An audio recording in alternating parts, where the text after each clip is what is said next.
Very good evening दोस्तों, कैसे हैं आप लोग। आज हम लोग एक बहुत ही इम्पोर्टेंट चैप्टर स्टार्ट करने वाले हैं, मार्जिनल कॉस्ट अकाउंटिंग। बहुत ही इम्पोर्टेंट चैप्टर है, बहुत ही सिंपल चैप्टर है एंड बहुत ही इंटरेस्टिंग चैप्टर है। और एग्जामिनेशन पॉइंट ऑफ व्यू से आपके लिए तो ये क्या है, ब्लेसिंग है कि अगर आपके यहाँ से क्वेश्चन आ गए। और फुल्ली फॉर्मूला डिपेंडेंट चैप्टर है कि अगर आपको फॉर्मूला ठीक से पता है और उसका उपयोग करने आता है, यानी कि फॉर्मूला का इम्प्लीमेंटेशन अगर आपको पता है, तो आपके लिए बहुत ही आसान चैप्टर होने वाला है। लेंदी है क्योंकि एरिया बड़ा है, लेकिन सब कुछ इंटरलिंक है। यानी कि अगर एक बार आपने एक दूसरे से लिंक करना सीख लिया इस चैप्टर में, तो आपको कहीं भी प्रॉब्लम नहीं होगी। अच्छी बात क्या है कि मार्जिनल कॉस्ट के बारे में थोड़ा बहुत आइडिया आपको पहले से है। जब आपने कहीं पे भी इकोनॉमिक्स का चैप्टर पढ़ा होगा, एक टोटल कॉस्ट, मार्जिनल कॉस्ट, ये सब आपने पहले देखा है। 11th-12th हो या फिर फाउंडेशन हो या फिर ग्रेजुएशन में हो या मास्टर में आपने देखा है, तो आपको थोड़ा बहुत आइडिया है। फुल्ली फॉर्मूला बेस्ड चैप्टर होने वाला है। और एग्जामिनेशन में, एवरी एग्जामिनेशन, कोई भी अटेम्प्ट का आप पास्ट ईयर का पेपर उठा के देख लीजिए, आपको देखने को मिलेगा कि ईच एंड एवरी अटेम्प्ट में यहाँ से क्वेश्चन पूछा गया है। और क्वेश्चन जो आता है एग्जामिनेशन में, वो 8 to 15 मार्क्स तक कवर हो जाता है यहाँ से, चाहे सीएमए हो, सीएस हो या फिर सीए इंटरमीडिएट हो। बहुत ही इंपॉर्टेंट चैप्टर है, लेकिन आपके नंबर को बढ़ाने वाला, जो कि आपको पास होने में हेल्प करने वाला सबसे आपका इको फ्रेंडली चैप्टर है। तो मार्जिनल कॉस्ट की बात करने से पहले कुछ बातें हम लोग और करते हैं। चैप्टर स्टार्ट कर रहे हैं, तो आ जाइए, जुड़ जाइए। और आपने जब बेसिक चैप्टर पढ़ा होगा, इंट्रोडक्शन पढ़ा होगा कॉस्ट अकाउंटिंग का, या फिर आपने मटेरियल चैप्टर देखा था, लेबर चैप्टर देखा था, तो वहाँ पे आपने देखा था कि जो भी कॉस्ट आप मटेरियल में या फिर लेबर में देख रहे थे, तो वहाँ पे आपने देखा होगा कि अब दो तरह की, मुख्य रूप से दो तरह का कॉस्ट होता है। एक होता है वेरिएबल कॉस्ट और एक होता है फिक्स्ड कॉस्ट। वेरिएबल कॉस्ट के बारे में आपको पता है कि वेरिएबल कॉस्ट पर यूनिट के बेसिस पे एनालाइज किया जाता है कि एक यूनिट बनाने में मुख्य रूप से कितना खर्चा है। और फिक्स्ड कॉस्ट आपको पता है कि एक लिमिटेड रेंज तक फिक्स्ड कॉस्ट स्टेबल रहता है, उसमें किसी भी प्रकार का कोई बदलाव नहीं आता है। निश्चित रूप से अगर आप एक रेंज से बाहर चले जाएंगे प्रोडक्शन में, तो आपको फिक्स्ड कॉस्ट भी इंक्रीज हो जाता है। लेकिन हम लोग ये मान के चलते हैं कि जहाँ भी हम लोग बात कर रहे हैं फिक्स्ड कॉस्ट की, वो एक रेंज तक ही बात कर रहे हैं। तो दो प्रकार के मुख्य रूप से कॉस्ट होता है, एक वेरिएबल कॉस्ट और एक फिक्स कॉस्ट। दो पॉइंट ऑफ व्यू है। कुछ लोगों का ये मानना है कि जब हम लोग टोटल कॉस्ट की कैलकुलेशन करते हैं, तो उस टाइम पे भी वेरिएबल कॉस्ट और फिक्स कॉस्ट को प्लस करके ही टोटल कॉस्ट कैलकुलेट करना चाहिए। कुछ पॉइंट ऑफ व्यू है कि बेसिक जो हमारा वेरिएबल कॉस्ट है, उसके अकॉर्डिंग ही प्रॉफिट या कॉस्ट ऑफ प्रोडक्शन का एनालाइज करना चाहिए। तो जो मार्जिनल कॉस्ट है, आपको पता है कि मुख्य रूप से दो ही कॉस्टिंग का मेथड है, एक job costing and process costing. बाद बाकी सब इन्हीं दोनों का किसी न किसी का एक्सटेंशन है। तो यहाँ पे हम लोग मार्जिनल कॉस्ट की बात कर रहे हैं। और मार्जिनल कॉस्ट जैसा आपने बचपन में पढ़ा था, जब आप छोटे बच्चे थे, क्या पढ़ा था कि एक यूनिट एक यूनिट को बढ़ाने से या एक यूनिट को कम करने से कॉस्ट में क्या चेंज आता है, वही मार्जिनल कॉस्ट कहलाता है। और जो एक बहुत बड़ी इंस्टीट्यूशन है लंदन की, CIMA, साइमा जिसको बोलते हैं, उनका भी यही डिफिनीशन है कि एक यूनिट को बढ़ाने से या कम करने से जो भी कॉस्ट में चेंज आ जाए, उसको हम लोग मार्जिनल कॉस्ट कहते हैं। ठीक है, ये तो बेसिक बात है। आइए चैप्टर पे आते हैं। अच्छा, चैप्टर में ईच एंड एवरीथिंग रिलेटेड है, एक दूसरे से इंटर रिलेटेड है। तो अब ध्यान से सीक्वेंस में देखेंगे, आपको कोई प्रॉब्लम नहीं होगी कहीं पे भी, क्योंकि सब एक दूसरे से इंटर रिलेटेड है। तो एक बार अगर आप गो थ्रू कर लेंगे सारे कंसेप्ट से, तो आप देखेंगे ये चैप्टर कितना आसान है। आज की क्लास में जो हम लोग मुख्य रूप से करने वाले हैं कि जितने भी कंसेप्ट हैं इस चैप्टर में हमें पढ़ने हैं, मोस्टली कुछ को छोड़ के, वो मैं बताऊंगा कि लास्ट में, हम लोग क्या आज की क्लास में छोड़ने वाले हैं, वो जो 2-3 क्लास के बाद हम लोग स्टार्ट करेंगे। तो मुख्य रूप से जो यहाँ पे हम आज देखने वाले हैं कि सारा फॉर्मूला कवर करेंगे, आने वाले 1-2 क्लास के जो न्यूमेरिकल क्वेश्चन हम लोग सॉल्व करेंगे उसका, एंड उस फॉर्मूले का इम्प्लीमेंटेशन, यूटिलाइजेशन, इम्पोर्टेंस हम लोग देखेंगे कि ये जो फॉर्मूला, पर्टिकुलर फॉर्मूला है, उससे क्या किसी ऑर्गेनाइजेशन को बेनिफिट होता है या फिर डिमेरिट भी हो सकता है, तो क्या डिमेरिट हो सकता है। तो आइए आज हम लोग मुख्य मुद्दे पे बात करते हैं। बचपन में आपने जो भी पढ़ा था एकदम सही पढ़ा था। एक एक्स्ट्रा यूनिट, बेसिक जो है नैरो सेंस में यही है कि एक एक्स्ट्रा यूनिट बढ़ाने से या कम करने से जो भी कॉस्ट में चेंज आ जाता है उसको हम लोग मार्जिनल कॉस्ट कहते हैं। देखिए, जो प्रोडक्शन की प्रोडक्शन कॉस्ट की and income, production cost and income calculate करने का दो मेन टेक्निक है। फर्स्ट टेक्निक को हम लोग एब्जॉर्प्शन कॉस्टिंग कहते हैं एंड सेकेंड मेथड को हम लोग मार्जिनल कॉस्ट कहते हैं। तो फर्स्ट टेक्निक जो एब्जॉर्प्शन कॉस्टिंग है, इसका कहना क्या है कि जब भी आप टोटल कॉस्ट कैलकुलेट करेंगे, जब भी आप टोटल कॉस्ट कैलकुलेट करेंगे जब भी आप टोटल कॉस्ट कैलकुलेट करेंगे तो वेरिएबल कॉस्ट और फिक्स्ड कॉस्ट को ऐड करके ही कैलकुलेट करना होगा। एब्जॉर्प्शन कॉस्टिंग मेथड क्या कहता है कि जब भी आप टोटल कॉस्ट को कैलकुलेट करेंगे तो variable cost and fixed cost को आप प्लस कर दीजिए, वही टोटल कॉस्ट होगा। और मजे की बात यह है कि ज्यादातर प्रैक्टिकल लाइफ में यही टेक्निक यूज किया जाता है।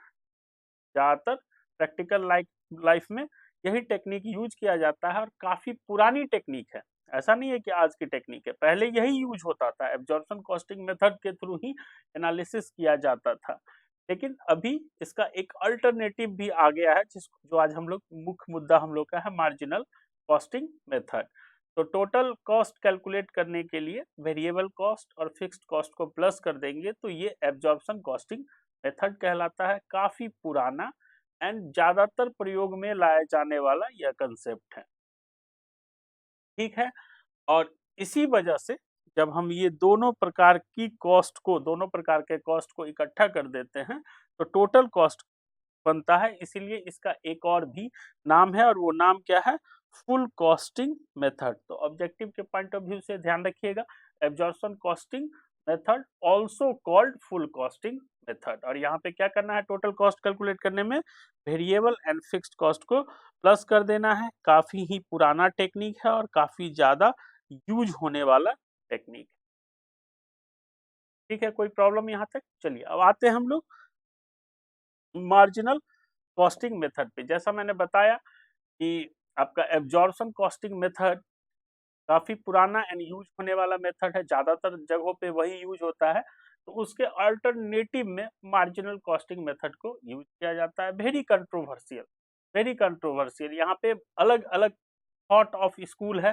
कुछ लोगों का मानना है ठीक है, कुछ लोगों का मानना है जो कि ठीक नहीं है। लेकिन चलिए, हमें तो एग्जामिनेशन पॉइंट ऑफ व्यू से पढ़ना है, अभी तो हम लोग इस पे नहीं निर्णय ले सकते हैं। जब आप एक बार क्वालिफाई कर जाएंगे तो आप डिसाइड कीजिएगा।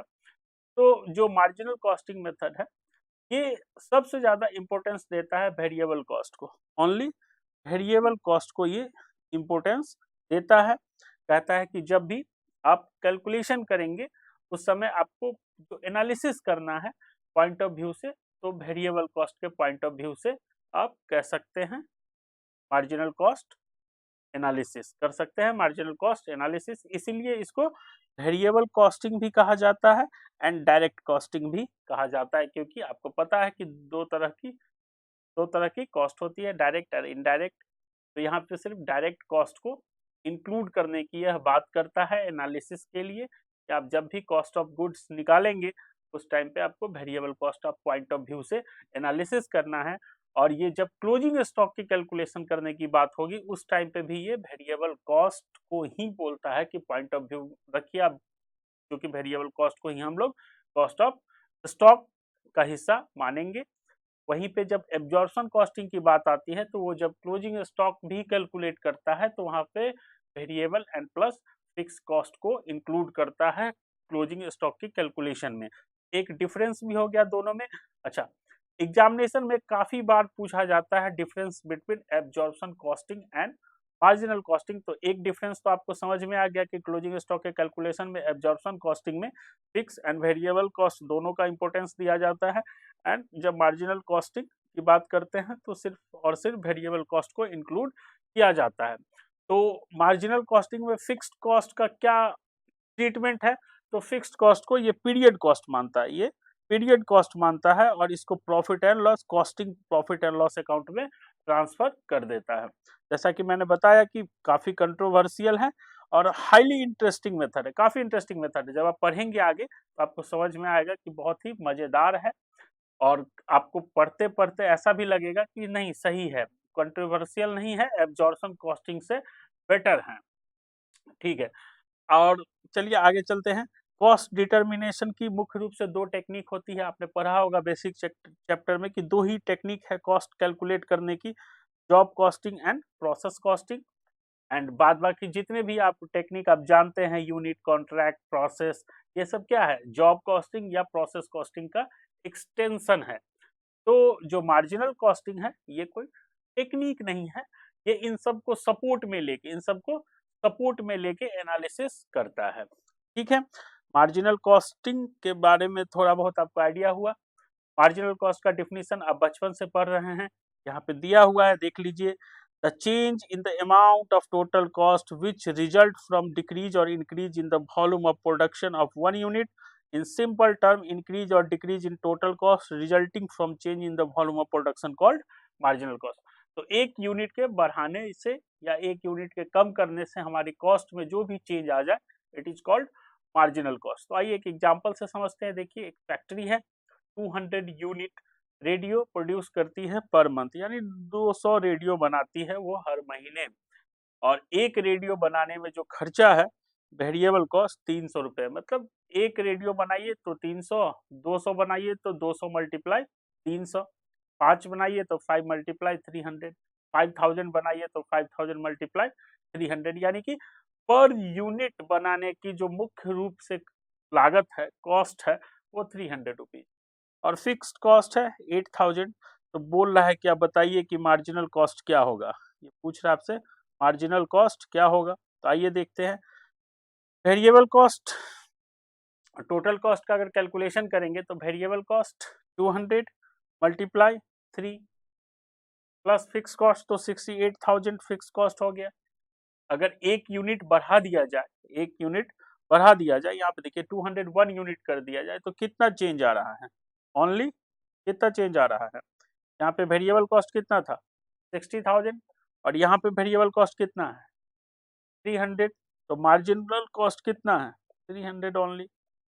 टोटल की बात करें तो यहाँ पे 68,000 टोटल कॉस्ट आ रहा है वेरिएबल प्लस फिक्स्ड, और यहाँ पे आ रहा है 68,300, तो 300 ही आपका क्या हुआ मार्जिनल कॉस्ट। तो एक बार और देखिए, मार्जिनल कॉस्ट क्या डिफाइन करता है, as the amount at any given volume of output by with aggregate cost are change. तो एग्रीगेट कॉस्ट कितना चेंज हुआ यहाँ पे 300। If the volume of output is increase और डिक्रीज बाय 1 यूनिट, तो हमने यहाँ पे क्या किया है, इंक्रीज कर दिया था, 200 यूनिट पहले बना रहे थे, अब 201 यूनिट बना रहे हैं, तो कितना चेंज हो गया 201 यूनिट के चेंज करने से 300 रुपीज, तो it is called marginal cost. ठीक है, देखिए वही बात यहाँ पे लिखी हुई है, the production of one additional radio has resulted in change of 300 in the total cost, this is the marginal cost, this clearly show that the variable cost is the marginal cost। तो ये जो point है हमारा कि variable cost ही marginal cost है, वो proof हो गया। ठीक है, क्योंकि फिक्स कॉस्ट हमने क्या माना है कि do not change with an increase और decrease in the quantity of production. Okay, तो यहाँ पे अब हम ये बोल सकते हैं कि marginal cost is equal to variable cost. यहाँ पे हम क्या बोल सकते हैं, अच्छा इस सब को आप नोट करते चलिएगा, ये फॉर्मूला बन जाएगा हमारा धीरे धीरे। तो marginal cost is equal to variable cost, तो हम ये कह सकते हैं कि marginal cost is equal to direct material, direct wages and variable overhead, क्योंकि सब क्या है डायरेक्ट, सब क्या है डायरेक्ट, डायरेक्ट मटेरियल भी डायरेक्ट वाला, वेजेज भी डायरेक्ट वाला और ओवरहेड भी डायरेक्ट वाला, तो हमारा क्या बन जाएगा मार्जिनल कॉस्ट। ये भी नोट कर लीजिए। या फिर ऐसे कह सकते हैं क्या, total cost minus fix cost is marginal cost. तो आप कुछ भी कह सकते हैं, marginal cost is equal to variable cost, marginal cost is equal to direct material, direct wages plus direct overhead, marginal cost. या ऐसे कह सकते हैं टोटल कॉस्ट में से फिक्स कॉस्ट माइनस कर दो, अपना मार्जिनल कॉस्ट आ जाएगा। ठीक है, आगे बढ़ते हैं। और एक इंपॉर्टेंट क्वेश्चन है, देखिए मैंने स्टार्ट दे दिया यहाँ पे, difference between marginal cost and absorption costing. तो marginal costing and absorption costing में क्या डिफरेंस है, आइए देखते हैं। यहाँ पे जो मैंने डिफरेंस दिए हैं, कुछ ही डिफरेंस लिए हैं। आप इलस्ट्रेटिव यहाँ पे डिफिनीशन डिफरेंस दिया गया है। अगर राइटर की बुक या इंस्टीट्यूट की बुक रेफर करेंगे तो आपको कई सारे और भी पॉइंट देखने को मिल जाएगा। तो ये इलस्ट्रेटिव है, एग्जॉस्टिव लिस्ट नहीं है। ठीक है, चलिए, तो मुख्य रूप से क्या डिफरेंस है, तो treatment of fixed and variable cost. तो आप खुद बता सकते हैं, आपकी एब्जॉर्प्शन कॉस्टिंग में फिक्स कॉस्ट टोटल कॉस्ट का हिस्सा होता है, और वेरिएबल मार्जिनल कॉस्टिंग में फिक्स कॉस्ट को हम लोग पीरियड कॉस्ट बोलते हैं, और उसको हम लोग कॉस्टिंग P&L अकाउंट में ट्रांसफर कर देते हैं। वेरिएबल कॉस्ट ही हमारा मार्जिनल कॉस्ट माना जाता है। लिखित देखिए, in the marginal costing method only variable cost are include in the cost of goods and fixed costs are treated as a period cost and transferred to the profit and loss account। Costing profit and loss account की बात हो रही है, जबकि absorption costing method में दोनों ही fixed and variable cost को cost of good में शामिल किया जाता है। इन्वेंट्री की वैल्यूएशन डिस्कस कर चुके हैं हम लोग, इन्वेंट्री की वैल्यूएशन के बारे में कि एब्जॉर्प्शन कॉस्टिंग में जब क्लोजिंग स्टॉक की कैलकुलेशन की जाती है तो वहां पे फिक्स कॉस्ट को इंक्लूड किया जाता है कैलकुलेशन में, जबकि मार्जिनल कॉस्टिंग में इंक्लूड नहीं किया जाता है। अच्छा, थर्ड डिफरेंस जो है वो इंटरेस्टिंग है, देखिए थर्ड डिफरेंस बोला है मेजरमेंट ऑफ द प्रॉफिटेबिलिटी।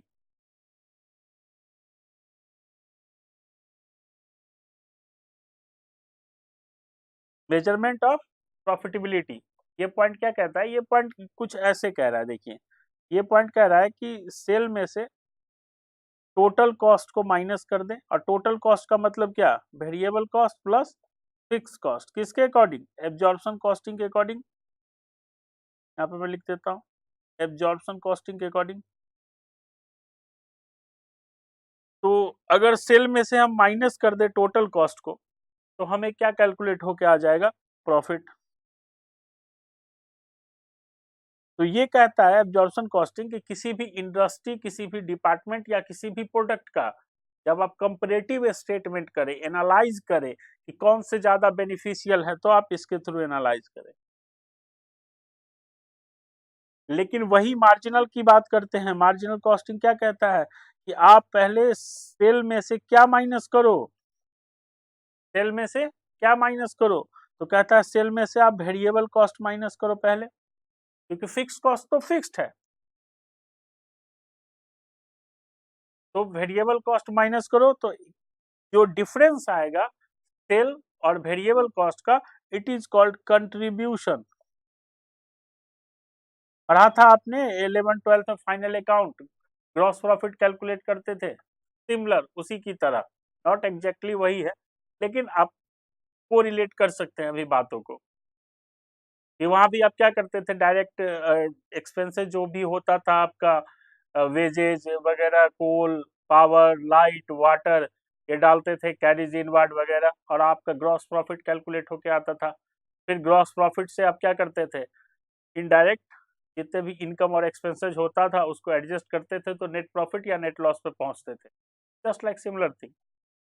तो सेल में से आप वेरिएबल कॉस्ट माइनस कीजिए और कंट्रीब्यूशन कैलकुलेट कीजिए, कंट्रीब्यूशन, और इससे आप कंपेयर कीजिए। तो वही यहाँ पे देखिए लिखा हुआ है, इन the marginal costing method the comparative profitability of different product department is study based on contribution. तो कह रहा है सेल में से सिर्फ वेरिएबल कॉस्ट माइनस करो और आप कंपैरेटिव स्टेटमेंट बनाओ और देखो कौन सा प्रोडक्ट, कौन सा डिपार्टमेंट आपका बेटर परफॉर्म कर रहा है। और मैनेजमेंट का जो डिसीजन होगा वो किसके अकॉर्डिंग होगा? कंट्रीब्यूशन के अकॉर्डिंग। जबकि एब्जॉर्प्शन कॉस्टिंग क्या कहता है हमको? किसके अकॉर्डिंग आपको स्टडी करना है कंपैरेटिव स्टेटमेंट, कंपैरेटिव बनाना है कंपैरेटिव स्टेटमेंट, तो बोला है प्रॉफिट के। तो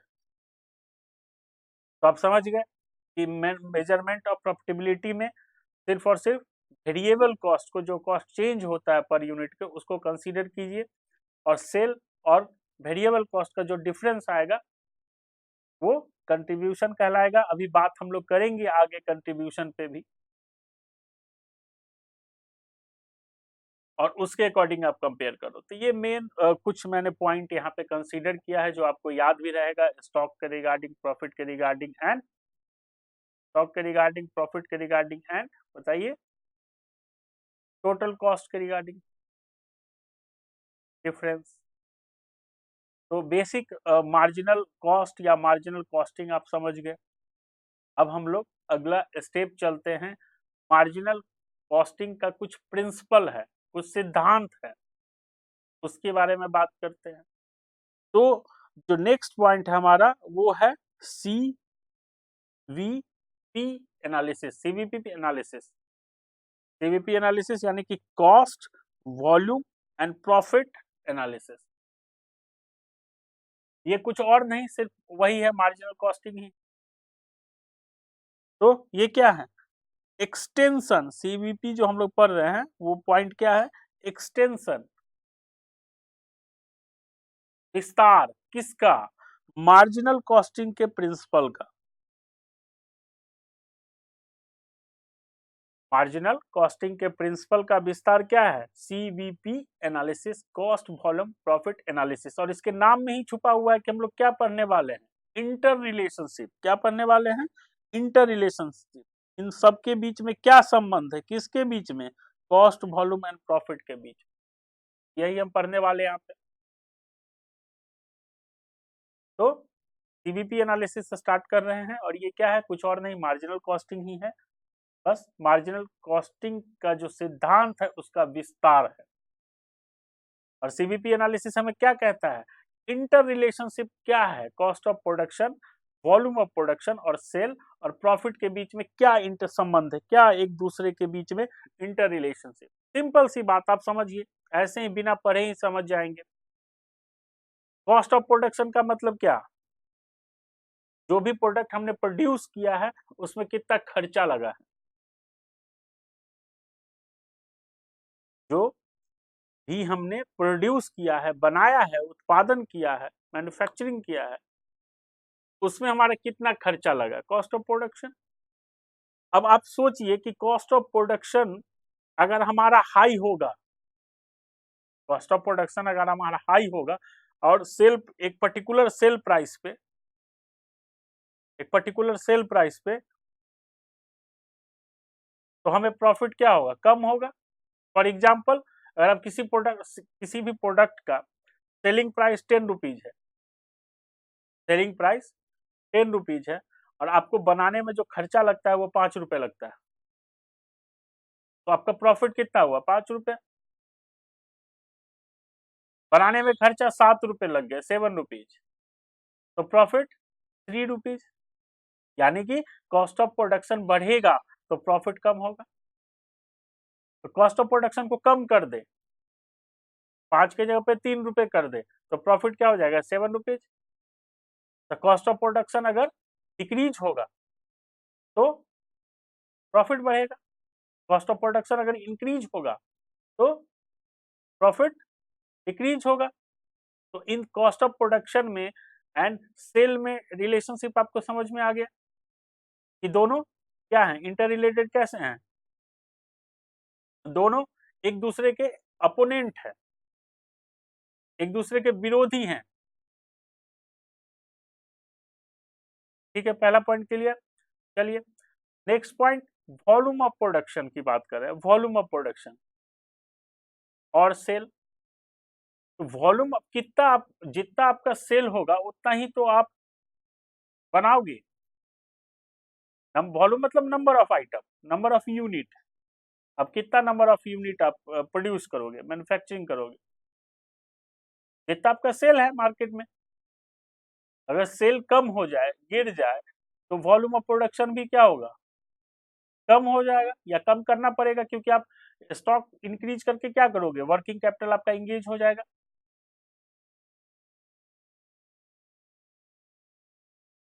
अगर मार्केट में सेल इंक्रीज हो रहा है तो वॉल्यूम ऑफ प्रोडक्शन भी इंक्रीज करना पड़ेगा, क्योंकि डिमांड मार्केट में है।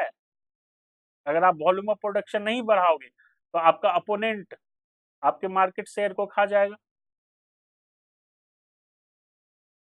और अगर वॉल्यूम ऑफ प्रोडक्शन इंक्रीज हो रहा है, सेल इंक्रीज हो रहा है, तो प्रॉफिट तो बढ़ेगा, बशर्ते कॉस्ट ऑफ प्रोडक्शन आपका स्टेबल रहे।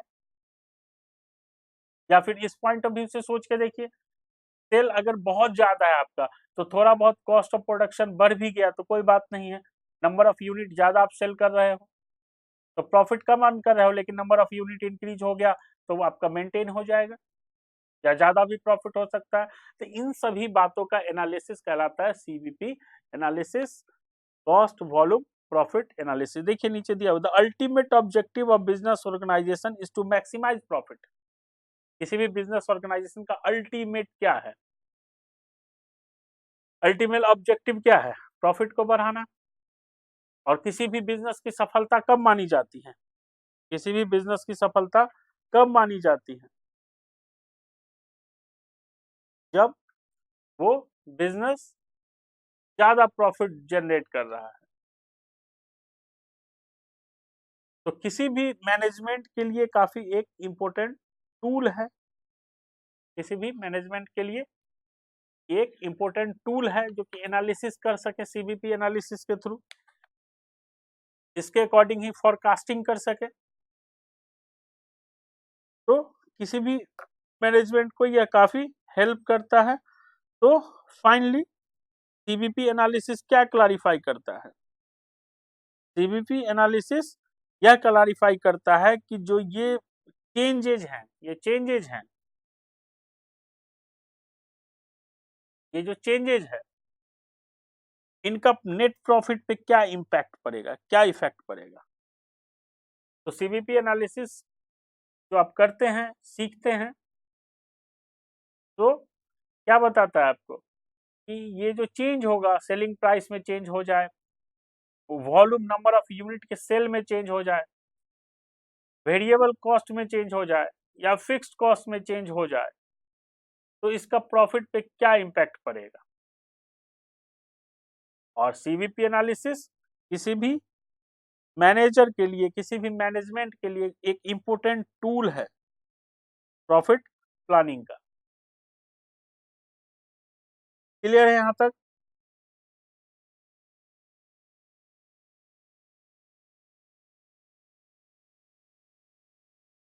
आगे बढ़े, एक दूसरे से लिंक करते चल रहे हैं, कहीं पे कोई प्रॉब्लम नहीं होगा। चलिए, तो अगला जो पॉइंट हम लोग पढ़ने वाले हैं, ब्रेक इवन एनालिसिस। एक मिनट रुकिएगा, कंफ्यूज मत होइएगा, सर सीबीपी एनालिसिस पढ़ाते पढ़ाते अब कहाँ पहुंच गए ब्रेक इवन एनालिसिस। भाई वही पढ़ा रहा हूँ, सीबीपी एनालिसिस ही, लेकिन अब दूसरे नेम से। आपका दो नेम है तो एक घर पे एक बाहर, किसी भी नाम से बुलाए आएगा तो वही पर्सन। तो सीबीपी एनालिसिस का एक standard name break even analysis. तो देखिए पहले पॉइंट मैंने लिख दिया, CBP analysis is also called break even analysis.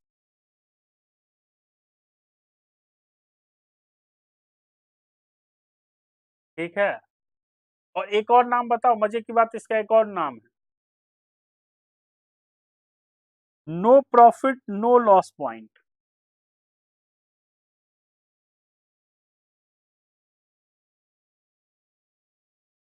इसका एक और नाम है total cost is equal to selling price. तो किसी भी नाम से बनाया जाए, आएगा तो वही पर्सन। तो सीबीपी एनालिसिस को अब हम लोग पढ़ रहे हैं, लेकिन एक डिफरेंट नेम से, break even analysis. Break even analysis आपको यह कैलकुलेट करने में मदद करता है, हेल्प करने में मदद करता है कि आप कितने यूनिट बेचोगे तो आपको ना फायदा होगा ना नुकसान होगा, जीरो पे पहुंच जाओगे। तो जीरो पे कब पहुंचेंगे? जब हमारा टोटल खर्चा वापस हमें आ जाए हमारे पास, हमारे पॉकेट में। तो सीवीपी एनालिसिस अगर छोटे बुद्धि से, संकीर्ण, नैरो माइंडेड सोचा जाए, तो सीवीपी एनालिसिस कहता है कि भाई एक ऐसा सेल का लेवल, चाहे आप अमाउंट की बात करें चाहे यूनिट की बात करें, यानी सब फॉर एग्जांपल आप 10,000 यूनिट की बात करें या 10 लाख रुपीज सेल की बात करें, तो आपको यह बताता है कि कितना यूनिट आप सेल कर दोगे तो आपका सारा खर्चा निकल के आ जाएगा आपके पॉकेट में। सारा खर्चा मतलब क्या? टोटल कॉस्ट का मतलब क्या? Variable cost plus fix cost.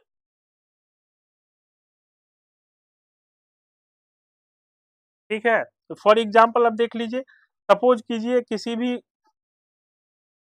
Organisation का 1 लाख, मैं यूनिट में भी लिख देता हूँ, 1000 यूनिट 100 रुपीज पर यूनिट के अकॉर्डिंग वो सेल करती है, तो सेल क्या हो जाएगा? 1 लाख रुपीज। मान लेते हैं, मान लेते हैं इसका जितना भी डायरेक्ट कॉस्ट है, वेरिएबल कॉस्ट, वो है 50,000 रुपीज। तो अभी आप पर क्या है कि sale minus variable cost is equal to contribution. तो कंट्रीब्यूशन कितना होगा? 50,000। मान लेते हैं फॉर एग्जांपल फिक्स कॉस्ट इसका 50,000 है, तो प्रॉफिट कितना होगा इस ऑर्गेनाइजेशन का? ऑर्गेनाइजेशन का प्रॉफिट होगा जीरो। इस ऑर्गेनाइजेशन का प्रॉफिट कितना होगा? जीरो।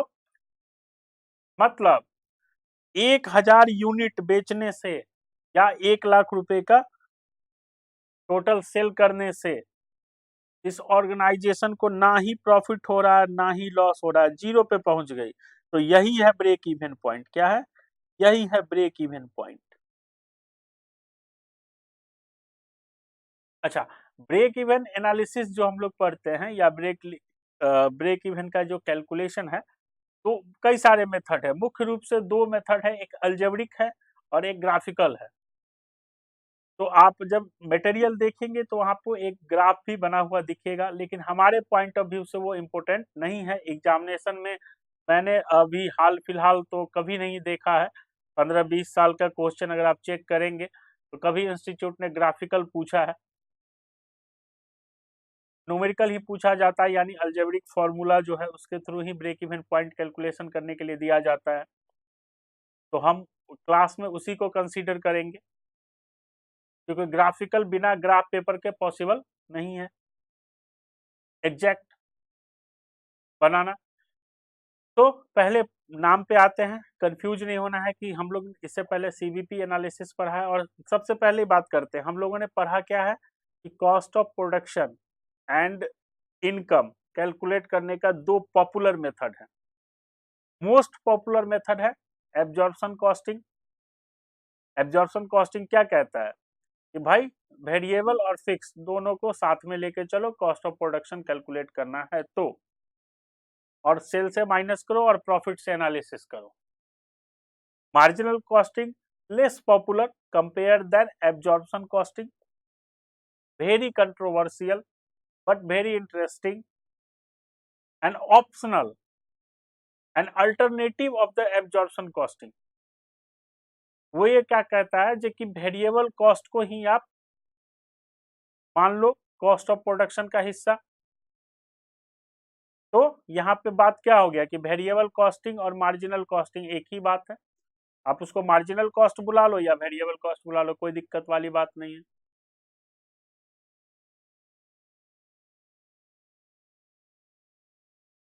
फिर आगे हम लोग बढ़े और देखा हमने कि वेरिएबल कॉस्ट को अगर सेल से माइनस कर दे तो कंट्रीब्यूशन कैलकुलेट होके आता है, और कंट्रीब्यूशन पे बोलता है कि मार्जिनल कॉस्टिंग में बोला जाता है कि कंट्रीब्यूशन के अकॉर्डिंग आप एनालिसिस करो। यहाँ पे बेसिक हम लोगों ने समझ लिया।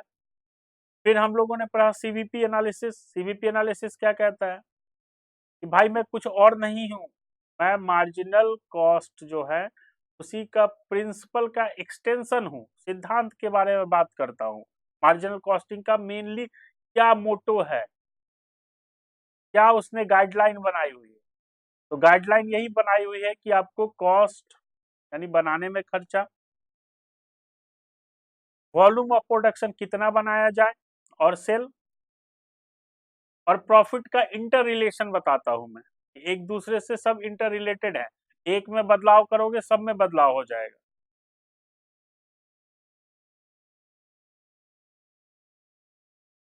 अब फिर हमने देखा कि किसी भी ऑर्गेनाइजेशन को कब माना जाता है सक्सेसफुल है, तो वो कितना प्रॉफिट अर्न करता है, या किसी भी ऑर्गेनाइजेशन का मोटो क्या है, मैक्सिमाइज द प्रॉफिट। लेकिन प्रॉफिट तो तब कमाओगे आप जब आप अपना खर्चा निकाल लोगे, प्रॉफिट आप कब अर्न करोगे? आप बताओ। आप एक बिजनेस स्टार्ट करोगे, फिर आप प्रॉफिट कब कमाना शुरू करोगे? जब बिजनेस में जो पैसा आपने लगाया है वो आपका निकल जाए, तभी तो प्रॉफिट अर्न करोगे। तो जो बिजनेस में आपने पैसा लगाया है वो निकल जाए, उसके बाद अगर एक यूनिट भी आप ज्यादा बेचोगे तो प्रॉफिट में हो। यहाँ पे इस एग्जांपल में आप देख लीजिए, अगर मैं सेल को 1001 कर दूं तो आपका 100 रुपीज का प्रॉफिट बन जाएगा। अगर मैं सेल को 999 कर दूं यानी कि 999, तो आपका एक लॉस में चला जाएगा, माइनस हो जाएगा, यही आपका 100 रुपीज प्रॉफिट। तो सब इंटर रिलेटेड है, सीवीपी एनालिसिस ये कहता है। तो सीवीपी एनालिसिस एक बात और कहता है कि प्रॉफिट में या लॉस में जाने से पहले कोई तो ऐसा पॉइंट होगा, कोई तो ऐसा पॉइंट होगा, कोई तो ऐसा सेल का यूनिट होगा, सेल का लेवल होगा जहां पे आपको ना प्रॉफिट हो ना लॉस हो। तो उसका इन्होंने एक टेक्निकल नाम रख दिया, ब्रेक इवन एनालिसिस। तो CVP analysis is also called break even analysis. अब ब्रेक इवन एनालिसिस अब अलग अलग लोगों ने अलग अलग देखा, कमाल का कंसेप्ट है भाई। क्या कंसेप्ट है? तो यहाँ पे ना प्रॉफिट हो रहा है ना लॉस हो रहा है, तो इसका मतलब क्या, no profit and no loss point भी बोल सकते हैं इसको। फिर यहाँ पे लोगों ने देखा कि variable cost and fix cost दोनों को प्लस कर दे तो किसके इक्वल में आ जाता है, सेल के इक्वल में। तो लोगों ने इसको ये भी कहना शुरू कर दिया, total cost equal to selling price. तो एक ही बात है, most popular break even analysis या ब्रेक इवन पॉइंट के नाम से जानते हैं। ब्रेक इवन पॉइंट का मतलब हुआ जो ये पॉइंट हमने कैलकुलेट किया, और एनालिसिस का मतलब दो बातें हैं। अगर नैरो माइंड से सोचा जाए, छोटी बुद्धि से, तो निकल के आता है कि भाई ये एक ऐसा पॉइंट बताता है जहां पे किसी भी ऑर्गेनाइजेशन को ना प्रॉफिट होगा ना लॉस होगा। अब बड़ी बुद्धि से सोचा जाए तो ये आपको कई चीजें और बताता है। क्या बताता है? कितना बेचोगे तो कितना प्रॉफिट, या इतना प्रॉफिट के लिए कितना बेचोगे, या उल्टा इतना लॉस के लिए कितना बेचना होगा।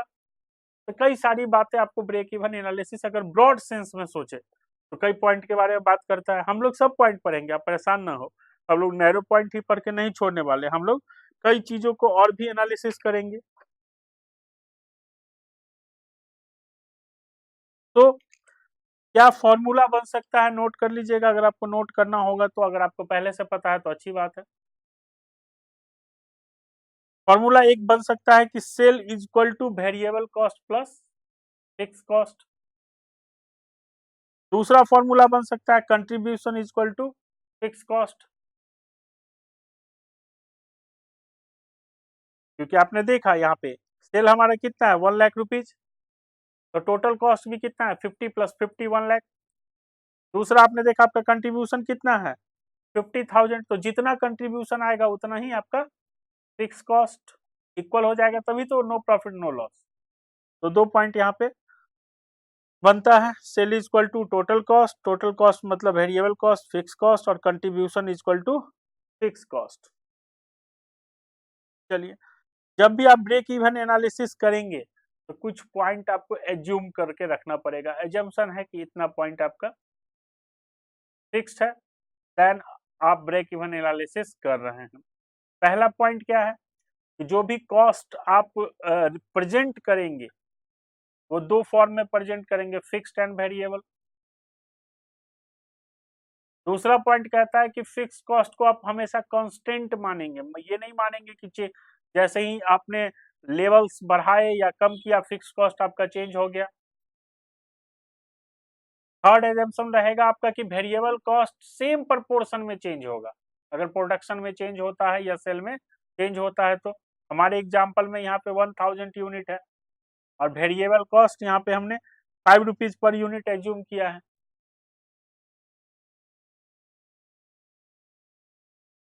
सॉरी 50 रुपीज वेरिएबल कॉस्ट हमने यहाँ पे एज्यूम किया है 50 रुपीज।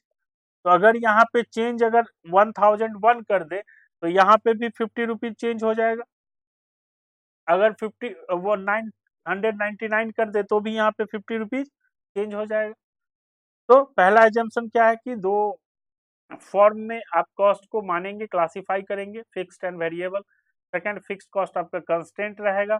थर्ड, आपका वेरिएबल कॉस्ट सेम प्रोपोर्शन में प्रोडक्शन या सेल के अकॉर्डिंग चेंज होगा। सेलिंग प्राइस चेंज नहीं हो रहा है, selling price per unit same है। फिफ्थ एजम्पशन आपका रहेगा कोई क्लोजिंग स्टॉक आपके इन हैंड नहीं रह रहा है, जो भी आपने बनाया वो आपने बेच दिया। सिक्स एजम्पशन है जो कि आप एक ही गुड्स प्रोड्यूस कर रहे हैं, यहाँ पे कोई प्रोडक्ट मिक्स नहीं है। अच्छा, प्रोडक्ट मिक्स क्या है सुनते आपके दिमाग में अगर कुछ आया तो दिमाग के घोड़े को शांत रखिए, बात करेंगे इस पे, अच्छी खासी बात करेंगे, एक पूरा क्लास जाएगा प्रोडक्ट मिक्स के क्वेश्चन पे। 7 एजम्पशन है कि लेवल ऑफ इफिशियंसी चेंज नहीं होगा और जनरल प्राइस लेवल चेंज नहीं होगा। 8 एजम्पशन है, ये भी इलस्ट्रेटिव है, एग्जॉस्टिव नहीं है। तो मैंने सिर्फ आपको अंडरस्टैंड करने के लिए बता दिया कि जो लोग, कुछ लोग होते हैं ना एकदम डेप्थ में पढ़ना चाहते हैं उनके लिए है, कुछ लोग हैं जो कि सिर्फ फॉर्मूला याद है तो भी क्वेश्चन हो जाएगा, इतना डेप्थ में नहीं जाने की जरूरत है। लेकिन प्रॉब्लम क्या हो जाएगा ना, आप कुछ चीजों को समझेंगे नहीं, आप फॉर्मूला इंप्लीमेंट करेंगे आंसर आ जाएगा लेकिन वो लाइफ लॉन्ग नहीं रहेगा। एग्जामिनेशन खत्म, फॉर्मूला भूला, चैप्टर खत्म।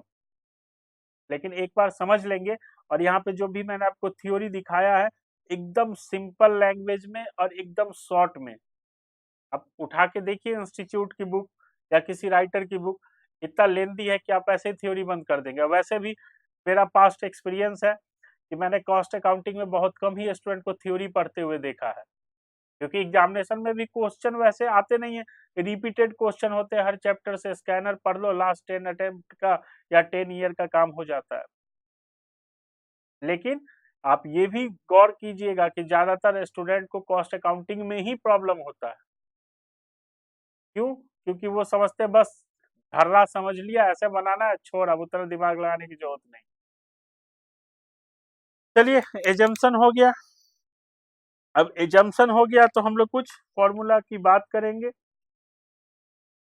और फिर आगे बढ़ेंगे। तो पहला हमने कंट्रीब्यूशन पे बात किया था कि कंट्रीब्यूशन इज इक्वल टू क्या, तो सेल में से वेरिएबल कॉस्ट को माइनस कर देंगे तो कंट्रीब्यूशन है, sale minus variable cost, contribution. तो कंट्रीब्यूशन मींस क्या, तो contribution means fix cost and profit. आपने देखा हमारे लास्ट एग्जांपल में, वहां पे फिक्स कॉस्ट कितना था, 50,000, तो प्रॉफिट कितना था, 0। तो कंट्रीब्यूशन भी तो था 50,000, तो इक्वल हो गया। तो ऐसा भी कह सकते हैं कि contribution is equal to fix cost plus profit. अगर लॉस है तो माइनस कर देंगे। लास्ट एग्जांपल में ही देख लीजिए, हमारा कंट्रीब्यूशन फिर 50,000 था और फिक्स कॉस्ट कितना था, 50,000, और लॉस कुछ नहीं था। तो contribution is equal to fix cost plus profit बोलिए या फिक्स कॉस्ट माइनस लॉस बोलिए, लॉस का सिचुएशन में। तो मार्जिनल कॉस्ट का इक्वेशन हम लोग ऐसे लिख सकते हैं, सेल इज इक्वल टू, यहाँ पे इक्वल टू है, sale is equal to variable cost plus fix cost plus profit. हमारे एग्जाम्पल में सेल कितना था, 1,00,000 रुपीज का था। वेरिएबल कॉस्ट कितना था, 50,000। फिक्स कॉस्ट कितना था, 50,000। और प्रॉफिट एंड लॉस कितना था, 0। ये भी कह सकते हैं सेल इक्वल टू क्या, variable cost plus fix cost plus profit. ठीक है, तो प्रॉफिट इक्वल टू उल्टा भी तो बोल सकते हैं, प्रॉफिट इक्वल टू क्या, तो sale minus variable cost minus fix cost. Profit हमारा भी कितना था हमारे एग्जांपल में, 0। सेल कितना था, 1,00,000। और वेरिएबल कॉस्ट कितना था, 50,000। एंड फिक्स कॉस्ट कितना था, 50,000। तो मुख्य रूप से ये इंपॉर्टेंट है, ये पॉइंट इंपॉर्टेंट है, आप समझ लीजिए। अब इसको आप चाहे जैसे लिखिए, नाक कैसे पकड़िए ऐसे पकड़िए, वही वाली बात है। इस चैप्टर में ज्यादातर जगह पे वही वाली बात है कि नाक को ऐसे पकड़ना है, ऐसे नहीं पकड़ना है।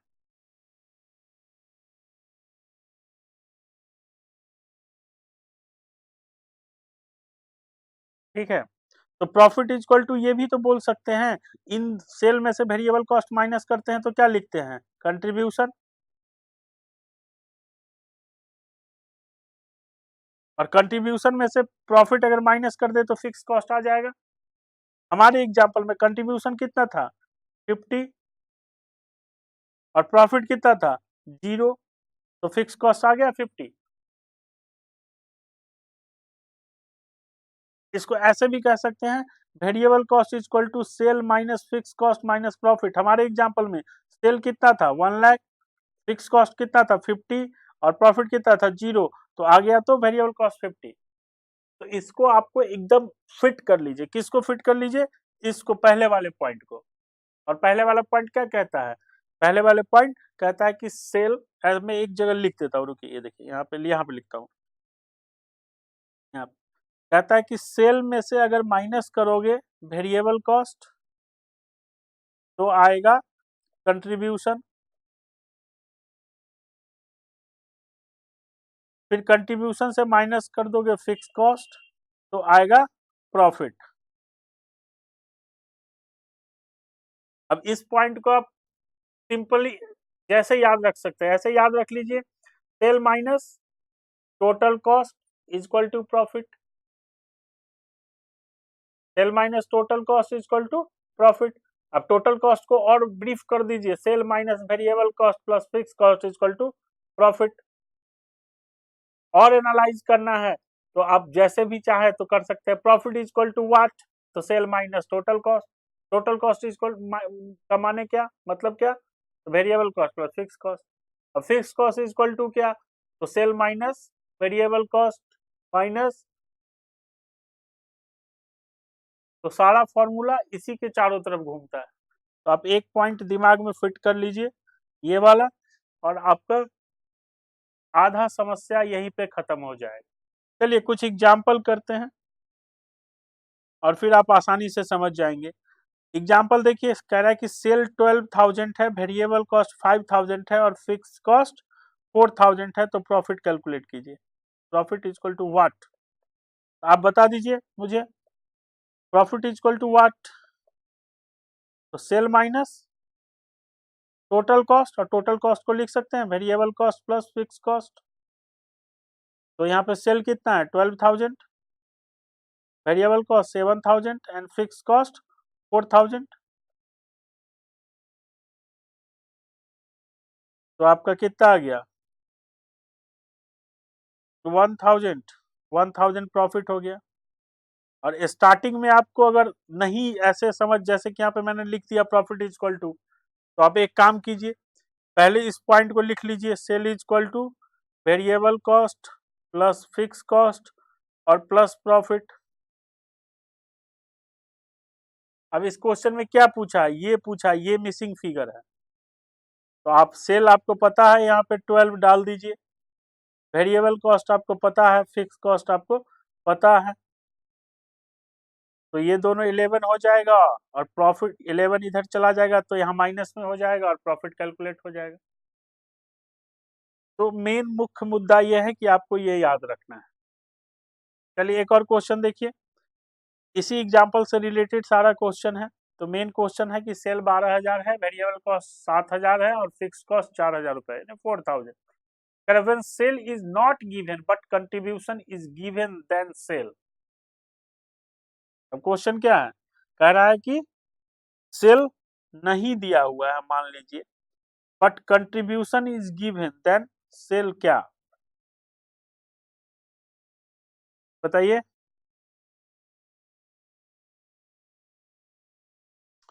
तो सेल इज इक्वल टू क्या,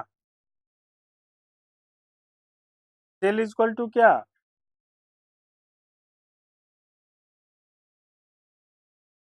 यही कंसेप्ट लगेगा, यही कंसेप्ट लगेगा, क्या लगेगा, variable plus fix plus profit. तो सेल आपका नहीं दिया हुआ है लेकिन कंट्रीब्यूशन दिया हुआ है। तो इस पिछले वाले क्वेश्चन में ये जो एग्जांपल है, यहाँ पे मैं आपको बोलूँ कंट्रीब्यूशन कैलकुलेट करने, तो कितना कंट्रीब्यूशन होगा बताइए, contribution is equal to what, तो सेल माइनस वेरिएबल कॉस्ट। तो सेल कितना है 12,000 और वेरिएबल कॉस्ट कितना है 7,000, तो कंट्रीब्यूशन कितना रहा होगा 5,000। ये क्वेश्चन क्या कर रहा है कि सेल नहीं दिया हुआ लेकिन कंट्रीब्यूशन दिया हुआ, तो कंट्रीब्यूशन कितना 5,000, तो सेल कितना होगा तब बता दीजिए। फॉर्मूला अपना ये वाला भी आप लगा सकते हैं, ये वाला। तो कंट्रीब्यूशन का मतलब क्या, sale minus variable cost is equal to contribution, and contribution minus fix cost is equal to profit. तो फिक्स कॉस्ट भी आपको पता है, कंट्रीब्यूशन भी आपको पता है, प्रॉफिट भी आपको पता है, तो सेल निकल सकता है। लेकिन सेल नहीं दिया हुआ है और यहाँ पे क्या बोल रहा है कंट्रीब्यूशन दिया हुआ है, तो कंट्रीब्यूशन 5,000 क्लियर है। लेकिन एक बात मुझे आप बताइए, एक बार एक एनालिसिस कीजिए फिर इस क्वेश्चन का आंसर दीजिएगा। मैं यहाँ पे लिख रहा हूँ, मान लीजिए सेल 100 रुपए है, सेल 100 रुपए यहाँ पे मैं लिख देता हूँ, और कंट्रीब्यूशन 50 रुपए है, तो यहाँ पे कितना होगा आप बताइए मुझे, 50 रुपीज होगा। चेंज कर देते हैं, कंट्रीब्यूशन 40 रुपीज है और सेल 100 रुपए ही है, तो यहाँ पे कितना माइनस हुआ होगा 60 रुपीज। एक और चेंज कर देता हूँ, सेल 100 रुपीज है, कंट्रीब्यूशन 70 रुपीज है, तो यहाँ पे कितना हुआ होगा 30। मतलब क्या, मतलब ये sale, sale minus variable cost is equal to contribution, ये फॉर्मूला भी आपने देखा है अभी। मतलब ये कह सकता हूं मैं कि sales is equal to contribution plus variable cost, ये कह सकता हूं मैं।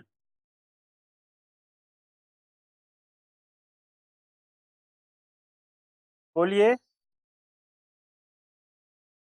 आपने यहाँ पे देखा कि 50 था तो यहाँ पे भी 50 है तो सेल बन गया, यहाँ पे 40 था और वेरिएबल कॉस्ट 60 है तो ये 100 हो गया। यहाँ पे आपने देखा कंट्रीब्यूशन 70 है और वेरिएबल कॉस्ट 30 है तो सेल बन गया। तो सिंपल सा यहाँ पे आंसर क्या होगा, कंट्रीब्यूशन अपने को पता है 5,000 एंड वेरिएबल कॉस्ट अपने को पता है 7,000, तो सेल कितना होगा 12,000। क्लियर,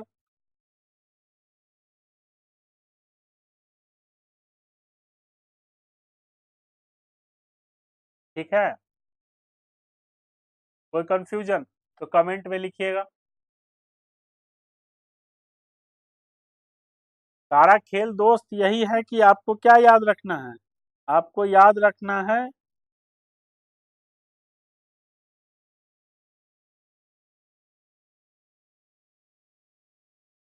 आपको याद रखना है बस ये, sale is equal to total cost plus profit.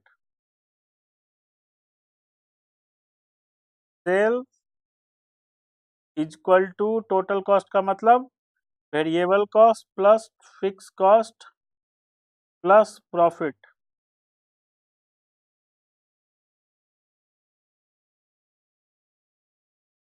ठीक है, और मैं बोलूंगा आप इस फॉर्मेट में, आप अगर एफएम पढ़ रहे हैं तो आपने लीवरेज चैप्टर पढ़ा होगा, या आपने कैपिटल स्ट्रक्चर पढ़ा होगा, वहां पे भी नॉर्मली आप इसी तरह का देखते होंगे, sale minus variable cost is equal to contribution minus fix cost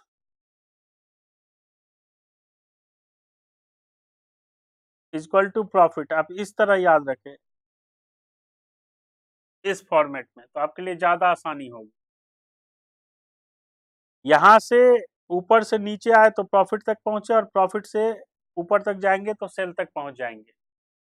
तो कुछ भी आपसे पूछे आप इस पे फिट करके बना सकते हैं। चलिए एक और एग्जांपल देखते हैं। कह रहा है कि when fix cost is not given and profit is given then fix cost is what. तो फिक्स कॉस्ट क्वेश्चन सेम है, मान लीजिए यहाँ पे फिक्स कॉस्ट नहीं दिया हुआ है, प्रॉफिट आपको पता है कि प्रॉफिट कितना आपने कैलकुलेट किया था यहाँ पे क्वेश्चन में,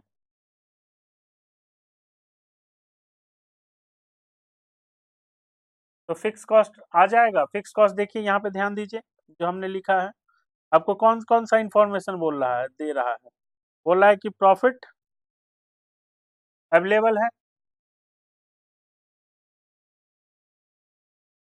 प्रॉफिट अवेलेबल है, फिक्स कॉस्ट आपका अवेलेबल नहीं है, तो मान लेते हैं सेल वही है, वेरिएबल कॉस्ट वही है, कंट्रीब्यूशन वही है, तो आपका फिक्स कॉस्ट तक आप पहुंच जाएंगे। बताइए, फिक्स कॉस्ट तक पहुंच जाएंगे। प्रॉफिट आपका कितना है 1000, और कंट्रीब्यूशन कितना है आपका 5000, अभी हमने निकाल के देखा था। Contribution sale minus variable cost, sale कितना 12 माइनस वेरिएबल कॉस्ट 7000, 5000। तो यहां से यहां 1000 कब आया होगा, जब यहां से 4000 माइनस हुआ होगा। और एक फॉर्मूला भी हमने लिखा था यहाँ पे देख लीजिए, fix cost is equal to क्या, कंट्रीब्यूशन माइनस प्रॉफिट। ठीक है आगे बढ़े।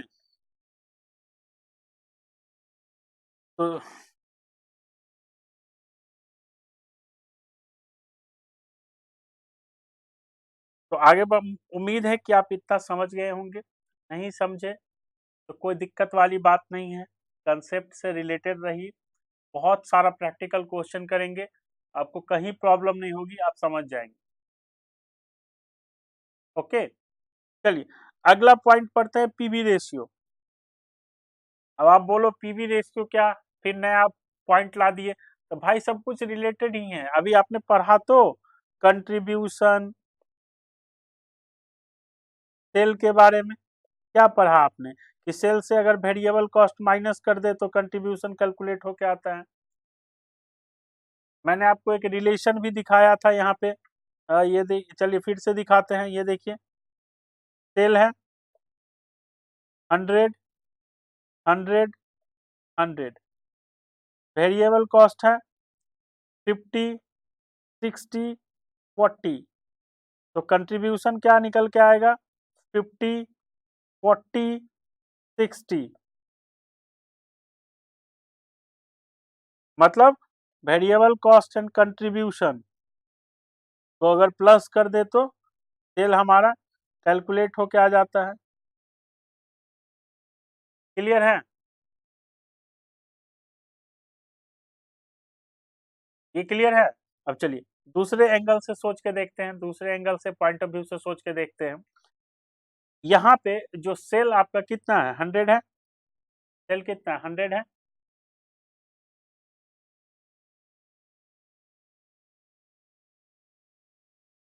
सेल आपका 100 है। अगर सेल को 100% में लिख दूं, 100% में लिखते हैं, तो यहाँ पे वेरिएबल कॉस्ट कितना है सेल का 50%, तो कंट्रीब्यूशन कितना है 50%। सेल अगर 100% है दूसरे केस में, तो वेरिएबल कॉस्ट कितना परसेंट है? 60%। एंड कंट्रीब्यूशन कितना परसेंट है? 40%। सेल यहाँ पे तीसरे केस में 100% है, वेरिएबल कॉस्ट 40% है, तो प्रॉफिट ये कंट्रीब्यूशन कितना परसेंट है? 60%।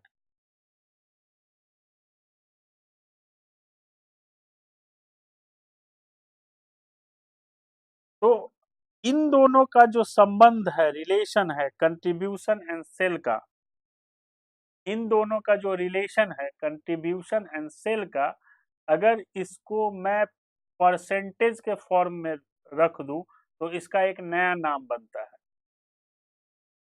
इसका एक नया नाम बनता है। It is called PV ratio, profit volume ratio.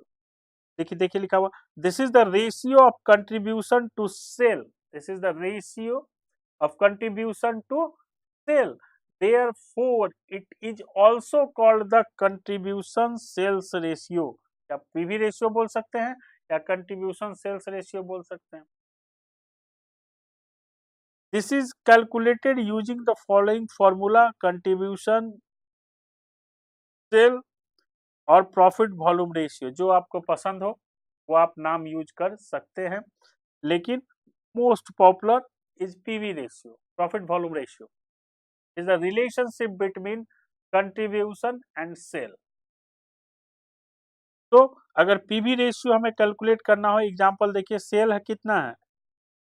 10,000 और वेरिएबल कॉस्ट कितना है? 8,000। तो पीवी रेशियो अगर हमें कैलकुलेट करना हो, पीवी रेशियो कैलकुलेट करना हो तो फॉर्मूला क्या है? Contribution divided by sale. अगर परसेंट में निकालना है तो 100 से मल्टीप्लाई करना होगा। कंट्रीब्यूशन यहाँ पे क्वेश्चन में नहीं दिया हुआ है, तो कंट्रीब्यूशन कैसे कैलकुलेट करते हैं? Sales minus variable cost. तो सेल कितना है? 10,000 और वेरिएबल कॉस्ट कितना है? 8,000। तो कंट्रीब्यूशन कितना हो गया? 2,000। तो हमारा पीवी रेशियो क्या होगा? 2,000 डिवाइडेड बाय 10,000 मल्टीप्लाई 100, 20%।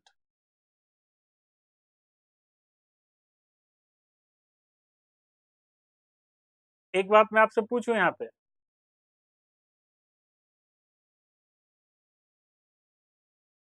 अगर पीवी रेशियो 20% है, तो एक बात आप मुझे बताइए, वेरिएबल कॉस्ट कितना होगा?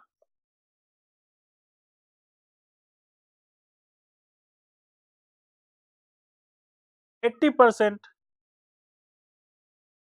यानी सेल कितना है? 10,000 का 80% कितना? 8,000।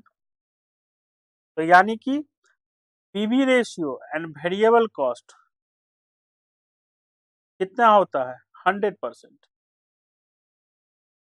तो कई बार क्वेश्चन में अगर आपको पीवी रेशियो दे दे या कंट्रीब्यूशन का रेशियो दे दे, तो आप ऐसे ही समझ जाएंगे कि भैया कंट्रीब्यूशन दे दिया है तो पीवी रेशियो क्या होगा, पीवी रेशियो दे दिया है तो वेरिएबल कॉस्ट कितना होगा। क्लियर है?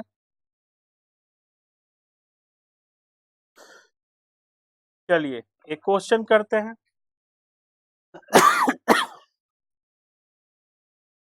चलिए एक क्वेश्चन करने से पहले एक काम कीजिए, आप पीवी रेशियो का फॉर्मूला लिख लीजिए, नोट कर लीजिए।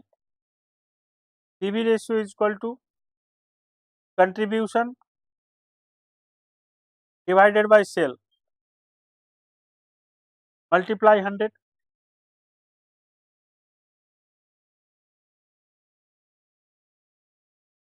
और एक और फॉर्मूला है इसका, PV ratio is equal to change in contribution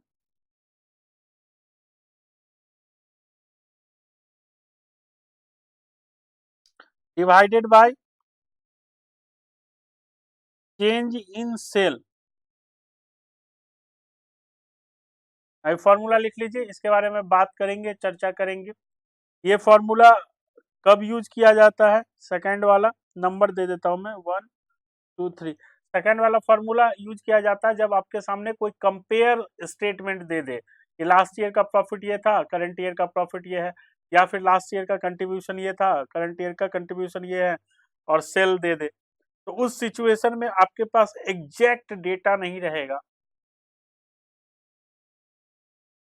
क्योंकि आप पार्टिकुलरली निकाल सकते हैं एवरी ईयर का।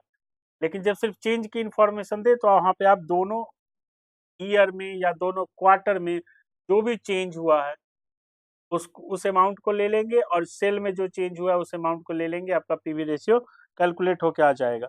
चलिए एक और फॉर्मूला लिख लीजिए इसी का, सेकंड का ही, और चेंज इन कंट्रीब्यूशन की जगह पर समटाइम चेंज इन प्रॉफिट भी से भी आपको काम चलाना पड़ेगा।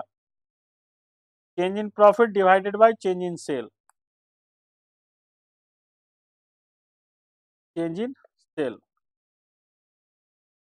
क्लियर है? ये फॉर्मूला नोट डाउन कर लीजिए। और अभी ऊपर में एक एग्जांपल है, उस एग्जांपल को हम लोग सॉर्ट आउट करेंगे।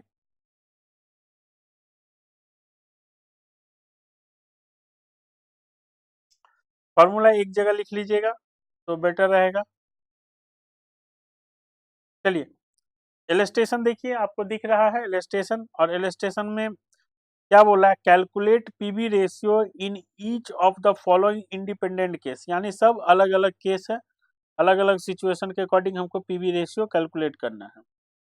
तो पहला बोल रहा है फिक्स कॉस्ट दिया हुआ है, सेल दिया हुआ है, प्रॉफिट दिया हुआ है, और बोल रहा है आपको पीवी रेशियो कैलकुलेट करने के लिए। हो जाएगा।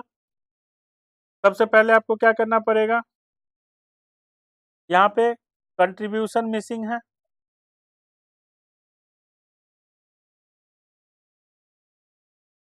कंट्रीब्यूशन मिसिंग है, तो पहले हमें क्या करना पड़ेगा, कंट्रीब्यूशन कैलकुलेट करना पड़ेगा। और मैंने आपको बताया है कि हमेशा इस तरीके से याद रखिए, sale minus variable cost is equal to contribution, contribution minus fix cost is equal to profit. इस तरीके से याद रखिए। अभी हमको यहाँ पे पीवी रेशियो कैलकुलेट करना है, और पीवी रेशियो का फॉर्मूला आप जानते हैं क्या, contribution divide by sale multiply 100। Sale हमारे पास अवेलेबल है 25200, कंट्रीब्यूशन अवेलेबल नहीं है, तो कंट्रीब्यूशन कैलकुलेट करना पड़ेगा। कंट्रीब्यूशन कैलकुलेट करने का दो तरीका है, पहला है जो कि वेरिएबल कॉस्ट अगर माइनस कर दिया जाए तो कंट्रीब्यूशन आ जाएगा, लेकिन वेरिएबल कॉस्ट की इंफॉर्मेशन मिसिंग है। तो दूसरा तरीका इधर से भी तो आ सकते हैं, इधर से भी तो आ सकते हैं। प्रॉफिट दिया हुआ है 3000, फिक्स कॉस्ट दिया हुआ है 9600, तो कंट्रीब्यूशन आ गया कैलकुलेट होके 12600। तो 12600 आ गया आपका कंट्रीब्यूशन कैलकुलेट होके। समझ गए? कोई दिक्कत तो नहीं? जब भी इस तरह का कोई क्वेश्चन पूछे तो आप साइड में इसको ड्रॉ कर लीजिए वर्किंग नोट में, और फिर इसकी सहायता से आप मिसिंग फिगर को फाइंड आउट कर लीजिए। आपने देखा मैंने इसे नोट कर दिया यहाँ पे, या तो आप ऊपर से नीचे आ जाइए या नीचे से ऊपर चले जाइए।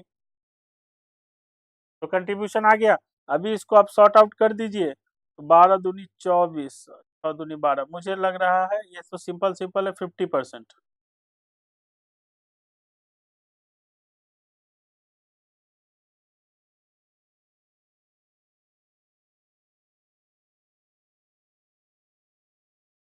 लिख लीजिए यहाँ पे ऊपर में ये एग्जाम्पल, फिर आंसर, फिर एग्जाम्पल।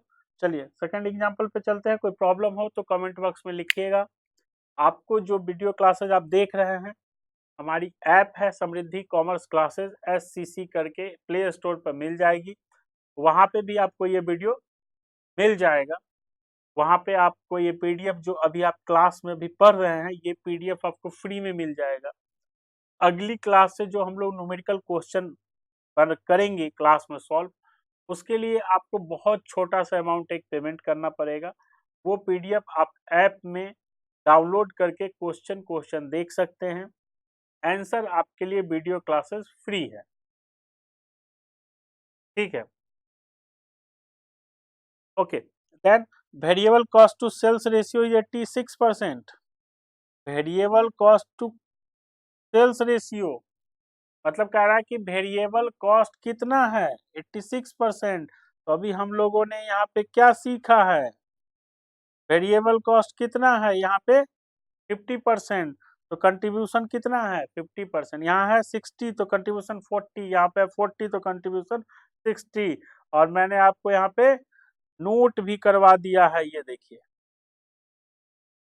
तो ये सेल है, सेल का वेरिएबल कॉस्ट कितना परसेंट है हमारे एग्जाम्पल में 86%।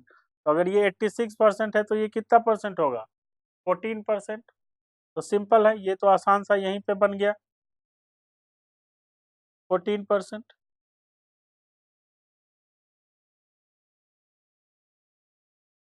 प्रेजेंट कैसे करेंगे, तो सिंपल है, PV ratio is equal to, या तो आप 1 लिखिए या 100 लिखिए, 100 minus variable cost ratio to cell.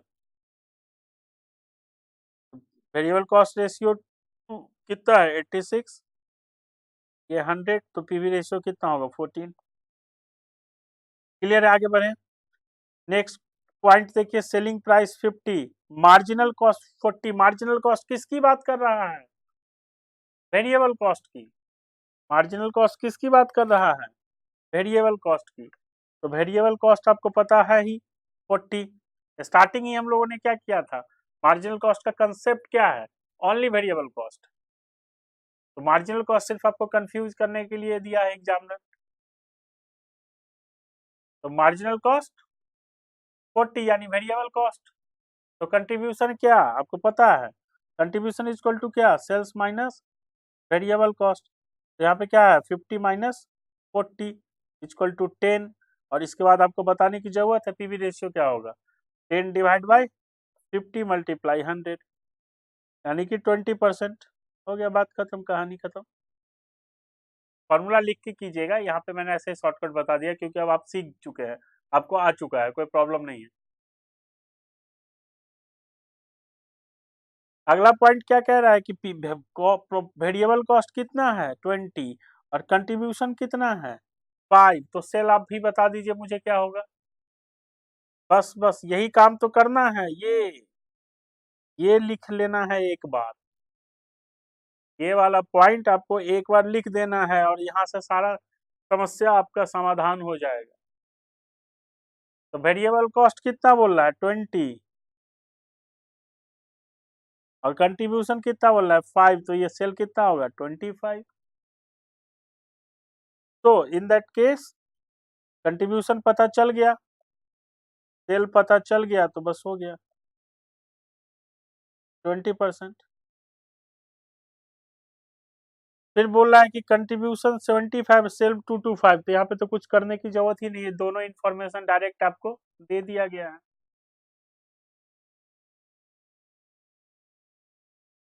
75 divide by 225 multiply 100, PV ratio आ जाएगा। चलिए लास्ट वाला इंपॉर्टेंट है, अभी जो एक फॉर्मूला लास्ट में लिखवाए थे उसका इम्प्लीमेंटेशन है।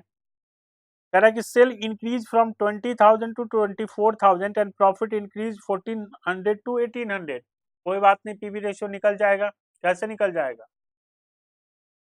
कैसे निकल जाएगा, फॉर्मूला बोलिए, change in profit divided by change in sale multiply 100।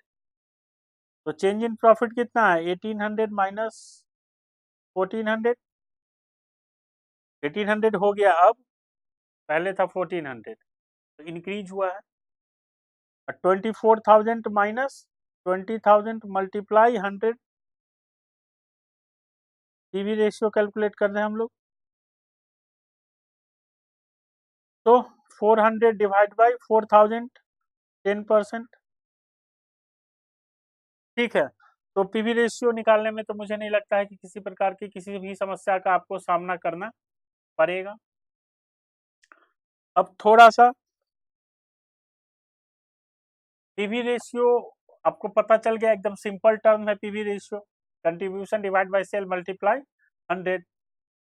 और हम लोग क्या करते हैं, डायरेक्ट जो ग्रॉस प्रॉफिट, आप याद कीजिए gross profit ratio, sale trading में पढ़ते थे, ट्रेडिंग अकाउंट में सेल ग्रॉस प्रॉफिट का रेशियो पता चल जाता था, तो आपको क्या होता था, डायरेक्ट पता चल जाता इतना ग्रॉस प्रॉफिट होगा। या फिर आप कॉस्ट ऑफ प्रोडक्शन निकाल लेते थे, जो यहाँ पे वेरिएबल कॉस्ट आप पढ़ रहे हैं, याद आया 11th में trading account, sale minus cost of production plus gross profit, ठीक है, सेम कहानी।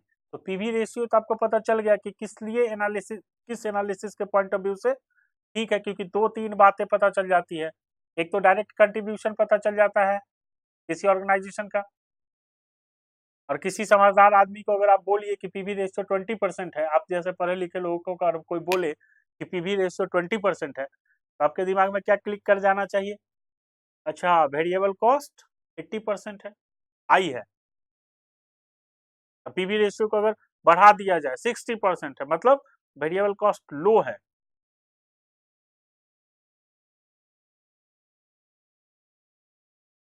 ठीक है, तो पीवी रेशियो एक इंपॉर्टेंट रेशियो है, क्या इंडिकेट करता है, प्रॉफिट, किसी भी बिजनेस का प्रॉफिट, जितना ज्यादा हाई पीवी रेशियो उतना ज्यादा प्रॉफिट, जितना लो पीवी रेशियो उतना ज्यादा लॉस होने का पॉसिबिलिटी। तो पीवी रेशियो मेनली कंपेयर करने के लिए यूज किया जाता है, या तो किसी डिपार्टमेंट को, या किसी प्रोडक्ट को, या किसी प्रोडक्शन मेथड को, या सेल टेरिटरी को, अलग अलग एरिया में सेल हो रहा है तो किस एरिया का पीवी रेशियो ज्यादा है। तो ये पॉइंट सब यहाँ पे नोट है, एक बार पढ़ लीजिएगा। Profit volume ratio is very important ratio, it indicate the rate of profit earn by business. High profit to volume ratio indicate high profitability, while low ratio indicate low profitability। एकदम simple language में लिखा है, examination में चल जाएगा, बिल्कुल चल जाएगा, एग्जामिनर तो चाहता ही है कि आप अपने लैंग्वेज में लिखें, समझ समझ के। This ratio can be used to compare the profitability of the various segment of business such as department, product, production method, sales territory, etc। और भी लिख सकते हैं, कुछ आपके एनालिसिस में आए तो। ओके, तो पीवी रेशियो समझ गए यहाँ पे, और पीवी रेशियो क्यों जरूरी है, थ्योरेटिकल आप समझ गए, थ्योरेटिकल समझ गया क्यों पीवी रेशियो जरूरी है। अब न्यूमेरिकल बेसिस पे पीवी रेशियो क्यों जरूरी है वो समझिए, कि पीवी रेशियो किस किस के कैलकुलेशन में हेल्प करता है। तो ब्रेक इवन पॉइंट कैलकुलेट करने में हेल्प करेगा। मैंने आपको बताया था ना कि ब्रेक इवन पॉइंट को अगर बड़ी बुद्धि से सोचा जाए, ब्रॉड माइंड से, तो ब्रेक इवन पॉइंट कुछ और भी एनालिसिस करता है, वो अभी आने वाला है। तो पीवी अभी फिलहाल पीवी रेशियो हमें कहाँ कहाँ हेल्प करता है, तो BEP, break even point calculate करने में, ए पर्टिकुलर सेल लेवल, मतलब इतना सेल करेंगे, इतना सेल करेंगे तो कितना प्रॉफिट बढ़ेगा, उसके एनालिसिस में हेल्प कर देगा। क्योंकि आप पीवी रेशियो आपको पता है 20% है, तो सेल 1000 या 10,000, कंट्रीब्यूशन तो उसी रेशियो में आएगा, और फिक्स कॉस्ट तो फिक्स्ड है, तो प्रॉफिट कितना होगा किस लेवल पे वो बताने में हेल्प करेगा आपको पीवी रेशियो। अगर आपका कोई डिजायर प्रॉफिट है, सर्टेन प्रॉफिट 1 लाख रुपए कमाना है, तो वो भी कैलकुलेट करने में हेल्प कर देगा आपकी। 1 लाख रुपए आप कैसे, कितना सेल क्वांटिटी या सेल अमाउंट पे आप अर्न कर सकते हैं।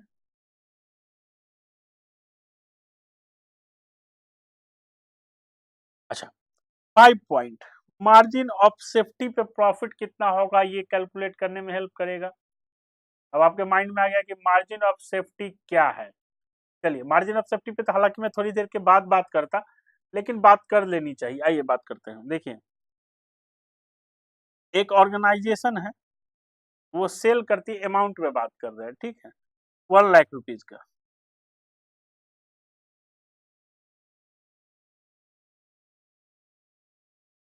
बीईपी का फॉर्मूला नहीं बताया, ब्रेक इवन पॉइंट का फॉर्मूला मैं बताऊंगा, वेट कीजिए, एकदम सीक्वेंस में चलना है। अगर आप देखेंगे तो मैंने जो स्टार्टिंग से यहाँ तक आपको लाया है, कहीं पे कंफ्यूज नहीं किया है, कि वहां पे मैं आपको ब्रेक इवन पॉइंट का फॉर्मूला बता देता। तो सब वो हो जाता। मैं एकदम सिंपल वे में लेके जा रहा हूँ, सब बताएंगे, कुछ भी नहीं छूटेगा, मोर देन बताएंगे आपको, एग्जामिनेशन से भी ज्यादा। ठीक है, तो कोई कंपनी है सेल कर रही है 1 लाख रुपीज का, पीईपी कैसे निकालते हैं थोड़ी देर बाद चर्चा करते हैं, तो थोड़ा वेट कर लीजिए प्लीज। तो सेल 1 लाख रुपीज मान लेते हैं, आपको अभी पता है कि बीईपी इस ऑर्गेनाइजेशन का है 60,000, ब्रेक इवन पॉइंट 60,000, समझ गए? मतलब 1 लाख रुपए का प्रेजेंट में सेल करती है, और अगर 60,000 रुपए का अगर वो सेल कर दे, 60,000 रुपीज का वो सेल कर दे, तो उसे नो प्रॉफिट नो लॉस होता है, यानी कि 60,000 पे उसकी फुल कॉस्ट रिकवरी हो जाती है, टोटल कॉस्ट की रिकवरी हो जाती है। ठीक है, तो यानी कि 60,000 से अगर एक यूनिट भी ज्यादा बेचे, 60,000 से अगर एक यूनिट भी ज्यादा बेचे तो उसे प्रॉफिट होगा।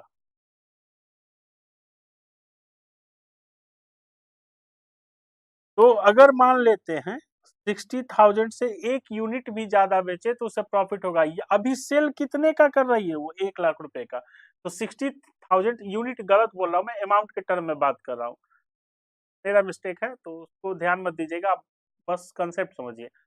1 लाख रुपीज का सेल कर रहा है और 60,000 रुपीज के प्रॉफिट पे, सॉरी 60,000 के सेल पे उसे ना प्रॉफिट हो रहा नहीं लॉस हो रहा है। यानी कि अभी जो वो सेल कर रहा है, कितना एक्स्ट्रा सेल कर रहा है? बीईपी से कितना एक्स्ट्रा सेल कर रहा है? 40,000 का। यानी कि कहने का मतलब ये हुआ कि ये 40,000 पे वो प्रॉफिट अर्न कर रहा है, ये 40,000 पे वो प्रॉफिट अर्न कर रहा है। क्लियर? ठीक है, तो 1 लाख का बेच रहा है, 60,000 पे वो बीईपी पे पहुंच गया था, क्या अपना प्रॉफिट हो रहा है? नहीं, लॉस हो रहा है।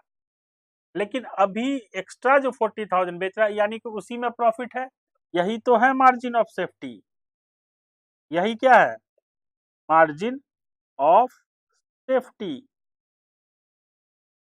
यानी कि ब्रेक इवन पॉइंट से ज्यादा जो सेल है, जो प्रॉफिट कमा रहे हैं जिस पे आप, वही मार्जिन ऑफ सेफ्टी है।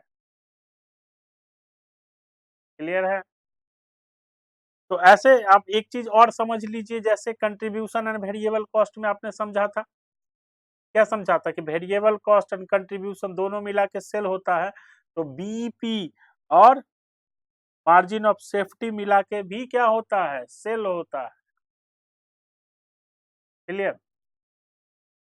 तो अगर जैसे कि बीईपी में चेंज कर दे, बीईपी यहाँ पे 50,000 कर दे, तो मार्जिन ऑफ सेफ्टी भी क्या हो जाएगा? 50,000। मार्जिन ऑफ सेफ्टी 60,000 कर दे तो बीईपी क्या हो जाएगा? 40,000। तो अभी इस मार्जिन ऑफ सेफ्टी के अमाउंट पे अगर पीवी रेशियो लगाया जाए तो डायरेक्ट प्रॉफिट कैलकुलेट होके आपको मिल जाए। तो वही पॉइंट नंबर 5 कह रहा है कि भाई मार्जिन ऑफ सेफ्टी पे भी प्रॉफिट कैलकुलेट करने में हेल्प करता है। एक और हेल्प करता है कि किस पॉइंट पे हेल्प करता है पीवी रेशियो, हम लोग सब प्रैक्टिकल क्वेश्चन में करेंगे, जितने भी पॉइंट यहाँ पे मैं आपको बता रहा हूँ, ईच एंड एवरी पॉइंट हम लोग प्रैक्टिकल क्वेश्चन में करेंगे।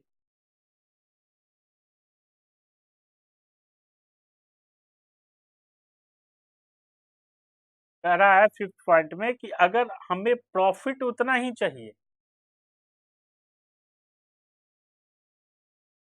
हमें प्रॉफिट उतना ही चाहिए, 1 लाख रुपए कमा रहे हैं तो 1 लाख ही चाहिए, भले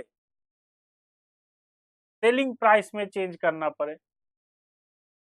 तो प्रॉफिट उतना ही चाहिए और सेलिंग प्राइस में अगर चेंज करे, रिड्यूस करे, तो क्वांटिटी बढ़ाना पड़ेगा। अगर सेलिंग प्राइस हाई कर दे तो पॉसिबल नहीं है। तो सेलिंग प्राइस में रिड्यूस करके अगर आप क्वांटिटी चेंज कर देते हैं, तो प्री डिटरमाइंड लेवल पे कोई कैलकुलेशन अगर करना हो कि पहले से आप रिजिड है कि हमें इतना प्रॉफिट चाहिए, तो भी आपकी पीवी रेशियो हेल्प करेगा। तो पीवी रेशियो कहाँ कहाँ हेल्प करता है? ब्रेक इवन पॉइंट कैलकुलेट करने में, प्रॉफिट, डिजायर प्रॉफिट कैलकुलेट करने में, मार्जिन ऑफ प्रॉफिट सेल पे कैलकुलेट करने के लिए, और आपको प्री डिटरमाइंड प्रॉफिट चाहिए, एक प्रॉफिट पर्टिकुलर मेंटेन करना है, उसमें भी आपका हेल्प करता है। नीचे आइए, कह रहा है कि अगर पीवी रेशियो में इंप्रूवमेंट कर दिया जाए तो अच्छी बात है, कर लीजिए।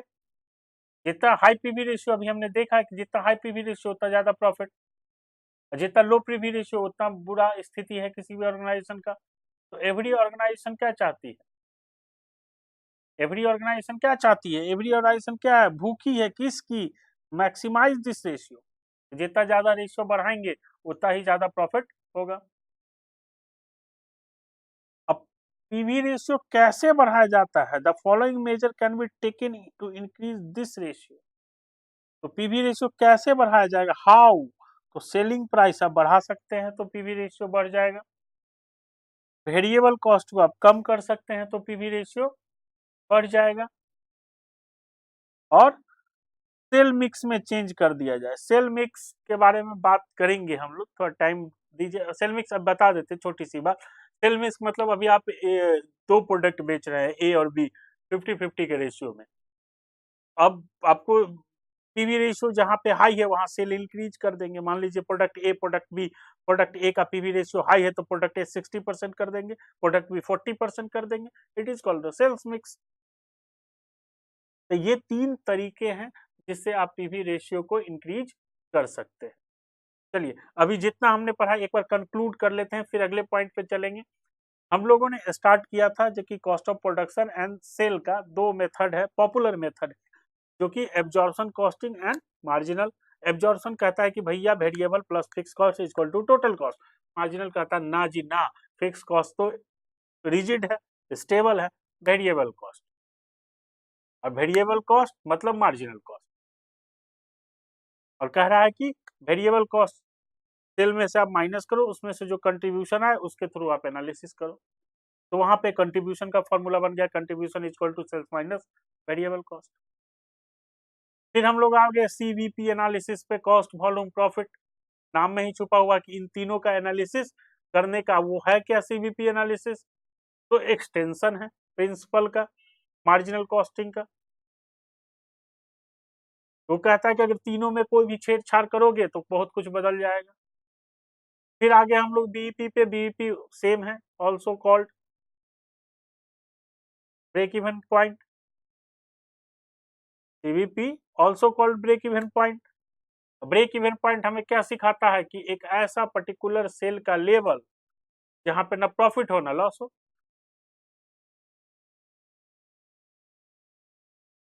फिर हम लोगों ने थोड़ी बहुत कंट्रीब्यूशन कैलकुलेशन पे चर्चा की।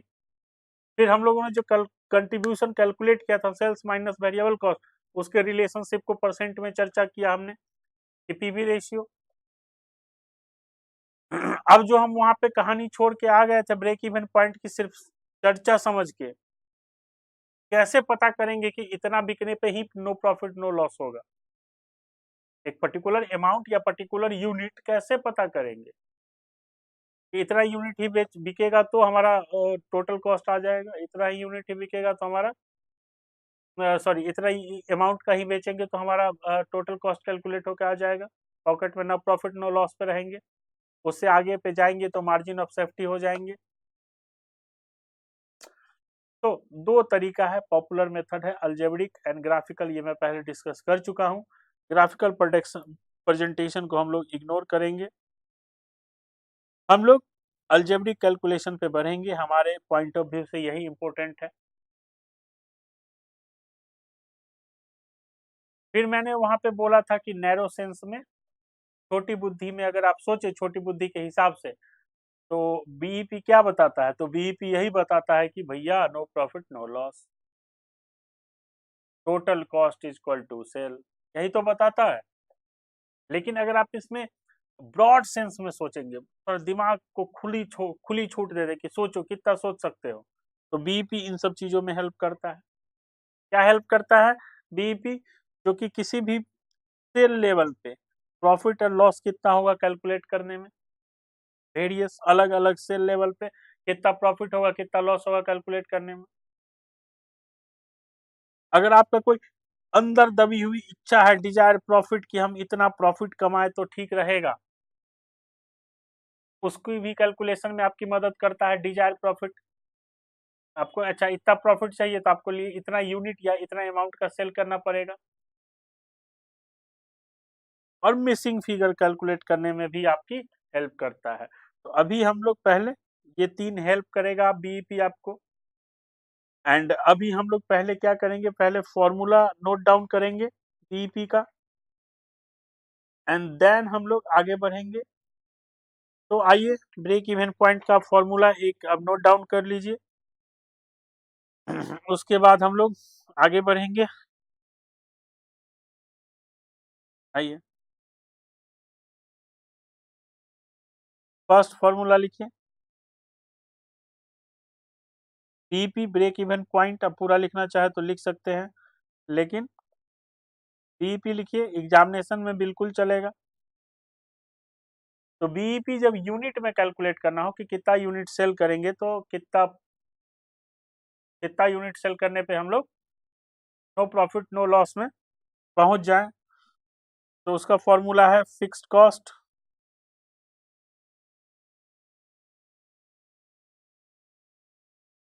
Divided by contribution per unit, या आप लिख सकते हैं sales minus variable cost. Formula के पीछे लॉजिक बता दूं क्यों fix cost divided by contribution. तो बीईपी क्या कहता है, बीईपी क्या कहता है कि contribution equal to fix cost, तभी तो जीरो। कहाँ पे जीरो, आ जाइए फिर से अपने जो चार्ट है उस पे। Sales minus variable cost equal to contribution minus fix cost, तो प्रॉफिट या लॉस कुछ भी, यही तो मान लेते हैं सेल 10,000, वेरिएबल कॉस्ट 4,000 और कंट्रीब्यूशन 6,000। तो 6,000 में से 6,000 ही माइनस करेंगे तभी तो जीरो आएगा। कंसेप्ट क्या है बीईपी का, zero, no profit no loss. तो यहाँ पे 6,000 अगर हमने किया तभी तो यहाँ पे जीरो आएगा। मतलब अमाउंट कितना रिकवर होना चाहिए, 6,000, यानी फिक्स कॉस्ट अमाउंट कितना रिकवर होना चाहिए, 6,000। और इसमें तो गुरु वेरिएबल कॉस्ट में क्या प्रॉब्लम है, वेरी कर रहा है आपके प्रोडक्शन के अकॉर्डिंग, आपके सेल क्वांटिटी के अकॉर्डिंग, ये तो डायरेक्ट है, इसमें तो बदलाव बहुत मुश्किल है।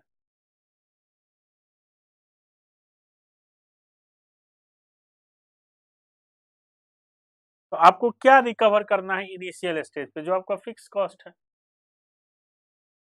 और फिक्स कॉस्ट कौन रिकवर करके देगा, सेल माइनस वेरिएबल कॉस्ट करेंगे तभी तो कंट्रीब्यूशन से ही रिकवर होगा। कि जितने में बेच रहे हैं, सेल कर रहे हैं, उसमें जो भी हमारा खर्चा है उस प्रोडक्ट को बनाने में, तो कम से कम इतना तो कमा ले, इतना तो कमा ले कंट्रीब्यूशन में कि फिक्स कॉस्ट रिकवर कर ले। तो formula is fix cost divided by contribution per unit. चलिए ये यूनिट में है कि अगर नंबर ऑफ क्वांटिटी निकालना हो कि कितना क्वांटिटी बेचे तो बीईपी पे पहुंचे। Next point is BEP break even point in rupees.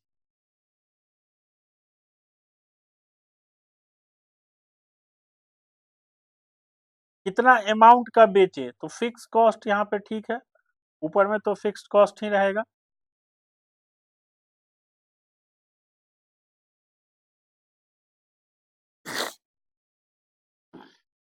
Fix cost divided by contribution multiply sale. ठीक है, कंट्रीब्यूशन को आप चाहे तो यहाँ पे इसके जगह पे ये भी लिख सकते हैं, सेल माइनस वेरिएबल कॉस्ट।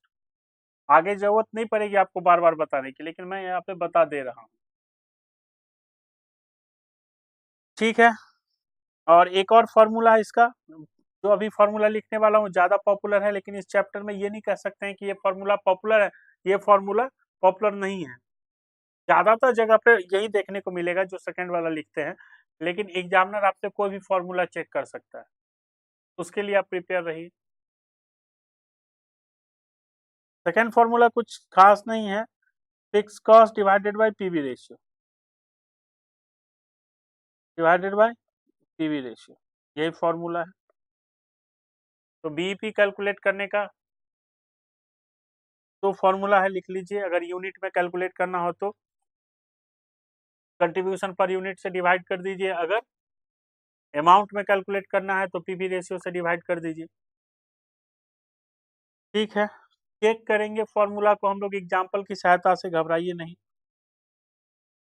एक और फॉर्मूला लिख लीजिए।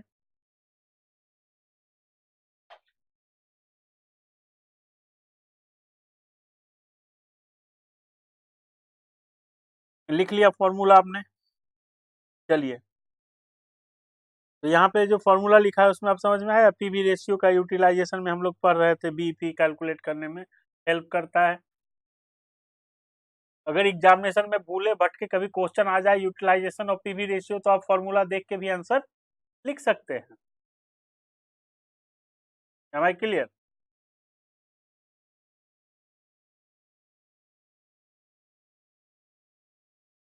ओके, सो एग्जाम्पल दिख रहा है आपको? अभी दिख रहा है? The following data is given, fix cost 12,000, selling price 12, variable cost 9 rupees per unit. यहीं तक रहिए। और नीचे बोल रहा है what will be the profit when sale are 60 and 1 lakh.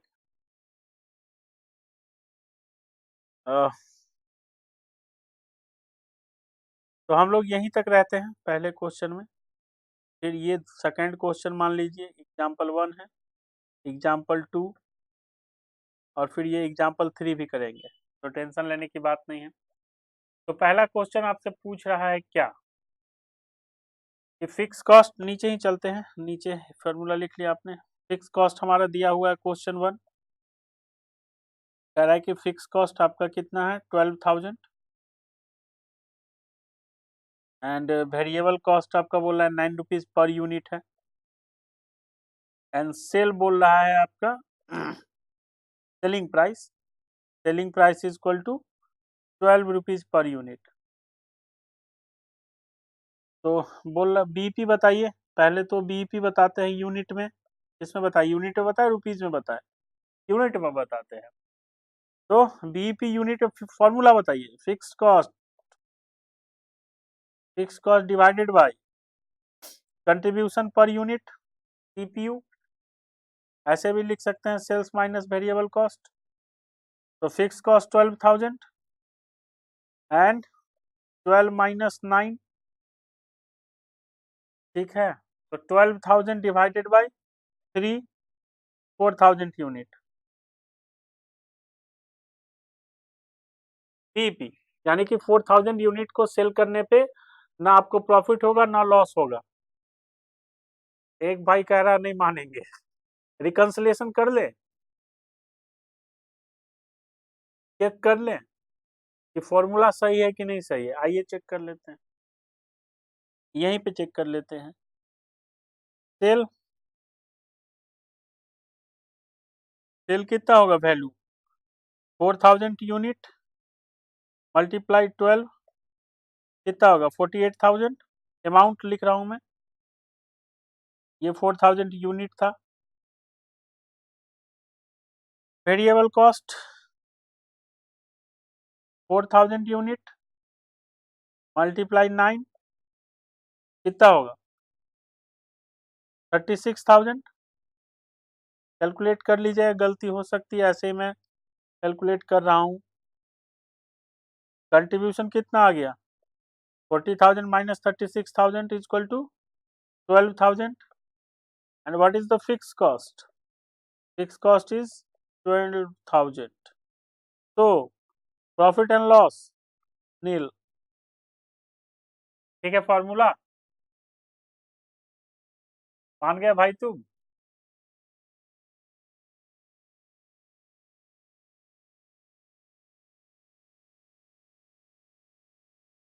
चलिए बीईपी यूनिट में हमने निकाल दिया। अब अमाउंट में निकालते हैं। अमाउंट में निकालने के लिए हम एक फॉर्मूला लिख लेते हैं। दिख रहा है आपको? बीईपी अमाउंट, और बीईपी अमाउंट में निकालने के लिए फॉर्मूला क्या है? फिक्स कॉस्ट डिवाइडेड बाय, दोनों फॉर्मूला से निकाल दें।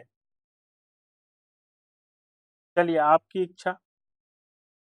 क्या है? कंट्रीब्यूशन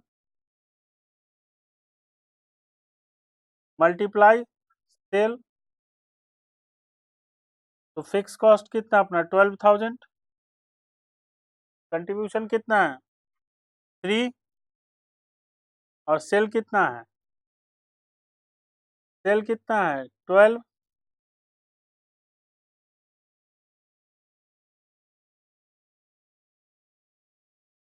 48,000। क्लियर है? अमाउंट आ गया कि 48,000 का सेल करोगे तो ना प्रॉफिट होगा ना लॉस होगा। क्लियर? तो सेकेंड फॉर्मूला से भी निकालना है, चल भाई निकाल ले, मुझे क्या दिक्कत है। आप सीख रहे हो, अच्छी बात है। मकसद भी तो वही है, मकसद नहीं भूलना है। मकसद नहीं भूलना है। क्यों पढ़ रहे हैं? सीखने के लिए, तो एग्जाम पास करने के लिए। तो fix cost divide by PV ratio, तो एक काम यहाँ पे बढ़ जाएगा, पीवी रेशियो कैलकुलेट करना पड़ेगा दोस्त। तो PV ratio is equal to क्या? Contribution divide by cell.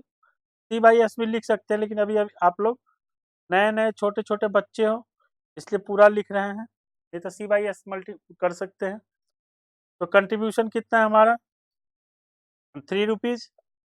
12 - 9 divide by 12 multiply 100, तो 3/2 कितना हो जाएगा 25%। 3/12 मल्टीप्लाई 100 25%। अब यहाँ फॉर्मूला लगा दीजिए। फिक्स कॉस्ट कितना है 12,000, PV ratio 25%, multiply 48,000, sorry multiply बोलो, आंसर 48,000। 12,000 डिवाइड बाई 0.25 कर दीजिए, 48,000 आ जाएगा।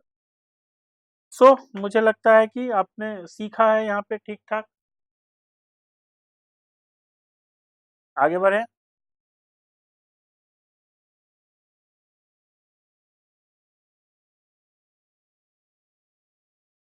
क्वेश्चन सेम है। फिक्स कॉस्ट 12,000 है, सेल प्राइस 12 रुपीज है, and variable cost 9 rupees. Okay.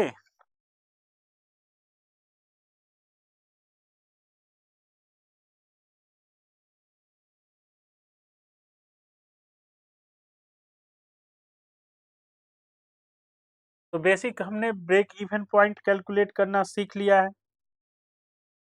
तो आइए थोड़ा सा पीछे, लिख लिया तो आपने, नोट कर लिया? ऐसा कुछ है नहीं, लेकिन आप नोट करना है तो कर लीजिए।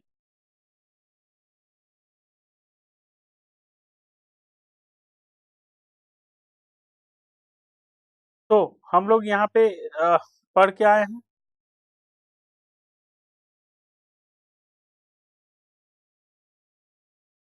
जो फॉर्मूला हम लोगों ने सीखा यहाँ पे, यूनिट वाला, यूनिट में कैलकुलेट करना या फिर रुपीज में कैलकुलेट करना, दो फॉर्मूला सीखा हमने। अब इन दो फॉर्मूला की मदद से हम लोग क्या क्या कर सकते हैं, इन दो फॉर्मूला की मदद से हम लोग क्या क्या कर सकते हैं,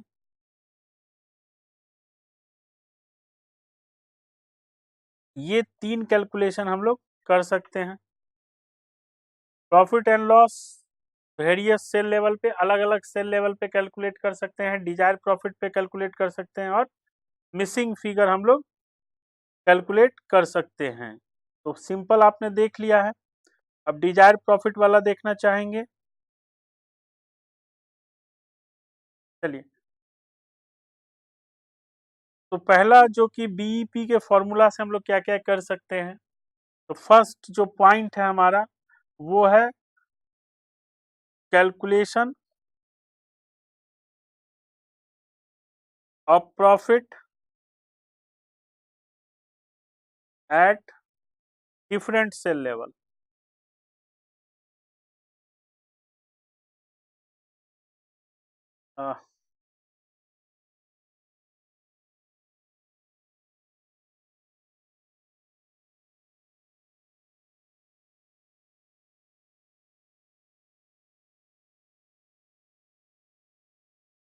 तो बीईपी के फॉर्मूला से आप क्या क्या कर सकते हैं? पहला तो अभी हम लोगों ने बीईपी का फॉर्मूला सीख लिया, यूटिलाइज भी करके देख लिया कि कैसे यूज करना है, यूनिट में पूछे तो, अमाउंट में पूछे तो।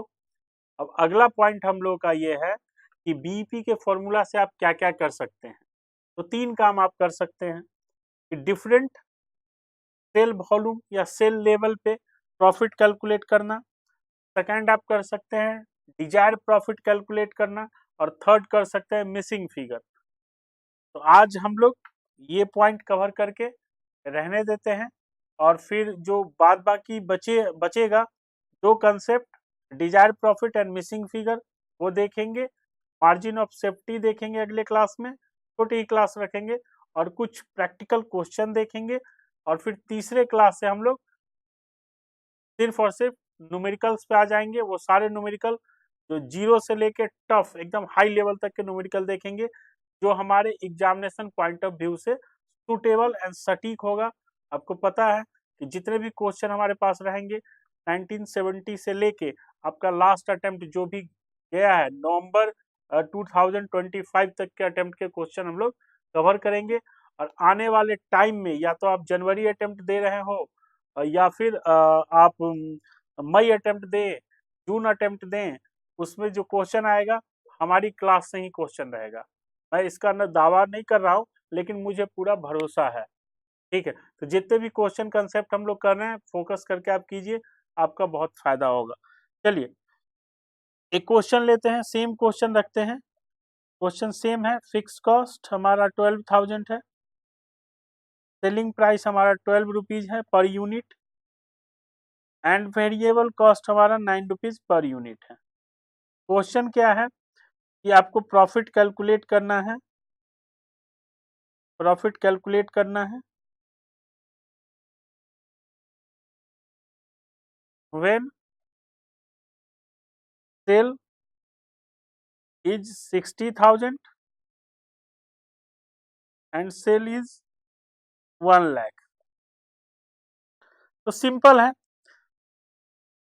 ज्यादा अभी आपको आपके दिमाग में क्या आ रहा है कि ये 60,000 सेल है, फिर आप वेरिएबल कॉस्ट करें इसको। 2 तरीका है, देखिए एक सिंपल तरीका मैं आपको बताता हूँ। एक सिंपल तरीका है, आप ऐसे करें, sales minus variable cost divided by contribution minus fix cost is equal to profit. इतना लेंदी में जाएंगे, तो जब इतना लेंदी में आप जाएंगे तो एग्जामिनर का मोटो ही खत्म हो जाता है, आपसे वो कुछ और पूछना चाह रहा है। मतलब अल्टीमेट आंसर एक ही आएगा, लेकिन उसका मोटो है कि आप शॉर्टकट लें। तो यहाँ पे आप डालेंगे, जैसे 60,000 आपने डाल दिया, तो आप एक यूनिट 12 रुपए का बेच रहा है, तो आप कितना यूनिट बेच रहे हैं? 5,000 यूनिट बेच रहे हैं। तो 5,000 मल्टीप्लाई 9 करेंगे तो कितना आ जाएगा? 45,000। ये आपका 15,000 आ जाएगा, ये आपका 12,000 आ जाएगा, और प्रॉफिट 3,000 आ जाएगा। लेकिन मोटो ये नहीं है। मोटो क्या है? मोटो ये है कि आप स्मार्ट तरीके से क्या करेंगे, आप पहले पीवी रेशियो कैलकुलेट करेंगे। पीवी रेशियो में आपको पता है 12 माइनस 9 डिवाइड बाई 12 इंटू 100, तो आपका पीवी रेशियो 25% आ जाएगा। तो फिर आप डायरेक्ट यहाँ पे दिखाएंगे profit is equal to, profit is equal to, बताइए, contribution, contribution minus fix cost. तो देन कंट्रीब्यूशन क्या होगा आपका? जो भी सेल है 60,000 का 25% मल्टीप्लाई माइनस 12,000,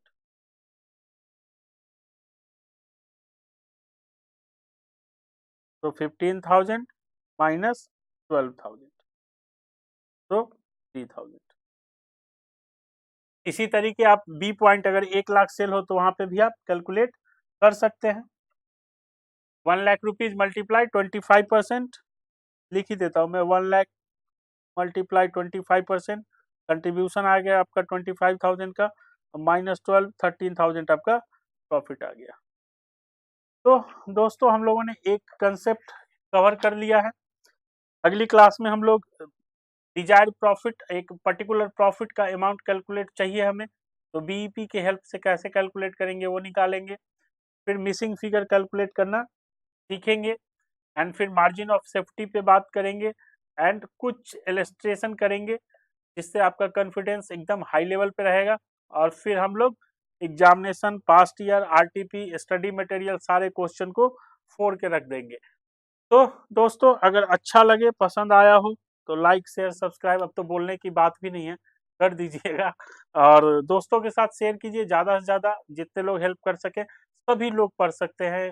प्रोफेशनल तैयारी कर रहे हो, सीए, सीएस, सीएमए, या फिर आप हायर स्टडी की और भी फॉरेन प्रोफेशनल की तैयारी कर रहे हो, सीपीए कर रहे हो, वहाँ भी आपको काम आएगा। सीएफए कर रहे हैं, वहाँ भी आपको काम आएगा। या आप बीकॉम में हैं, एमकॉम में हैं, कहीं भी आपको मार्जिनल कॉस्ट अकाउंटिंग पढ़नी है तो आपके लिए ये वीडियो है। तो आज इसी के साथ हम लोग ब्रेक लेते हैं। उम्मीद है आपको कोई कंफ्यूजन नहीं हो, या फिर कोई कंफ्यूजन हो तो आप अगली क्लास में डिस्कस कर लेंगे, कमेंट बॉक्स में छोड़ दीजिए, ज़्यादा से ज़्यादा लोगों तक शेयर कीजिए। और आने वाले क्लास में जो हम लोग पढ़ेंगे, क्वेश्चन करेंगे, अगर स्टडी मटेरियल परचेज करना है तो आप हमारी ऐप पे जाइए, वहाँ पे आपको लॉगिन करने के बाद, रजिस्ट्रेशन करने के बाद each and every particular topic का पीडीएफ मिल जाएगा, आप डाउनलोड कर सकते हैं। वही सारे क्वेश्चन हम लोग अपने आने वाले क्लास में कवर करेंगे। इसके अलावा आपको कुछ भी करने की जरूरत नहीं, ना कोई क्लास की जरूरत है, ना कोई ट्यूशन की जरूरत है, ना कोई स्टडी मटेरियल खरीदने की जरूरत है। ठीक है, थैंक यू वेरी मच।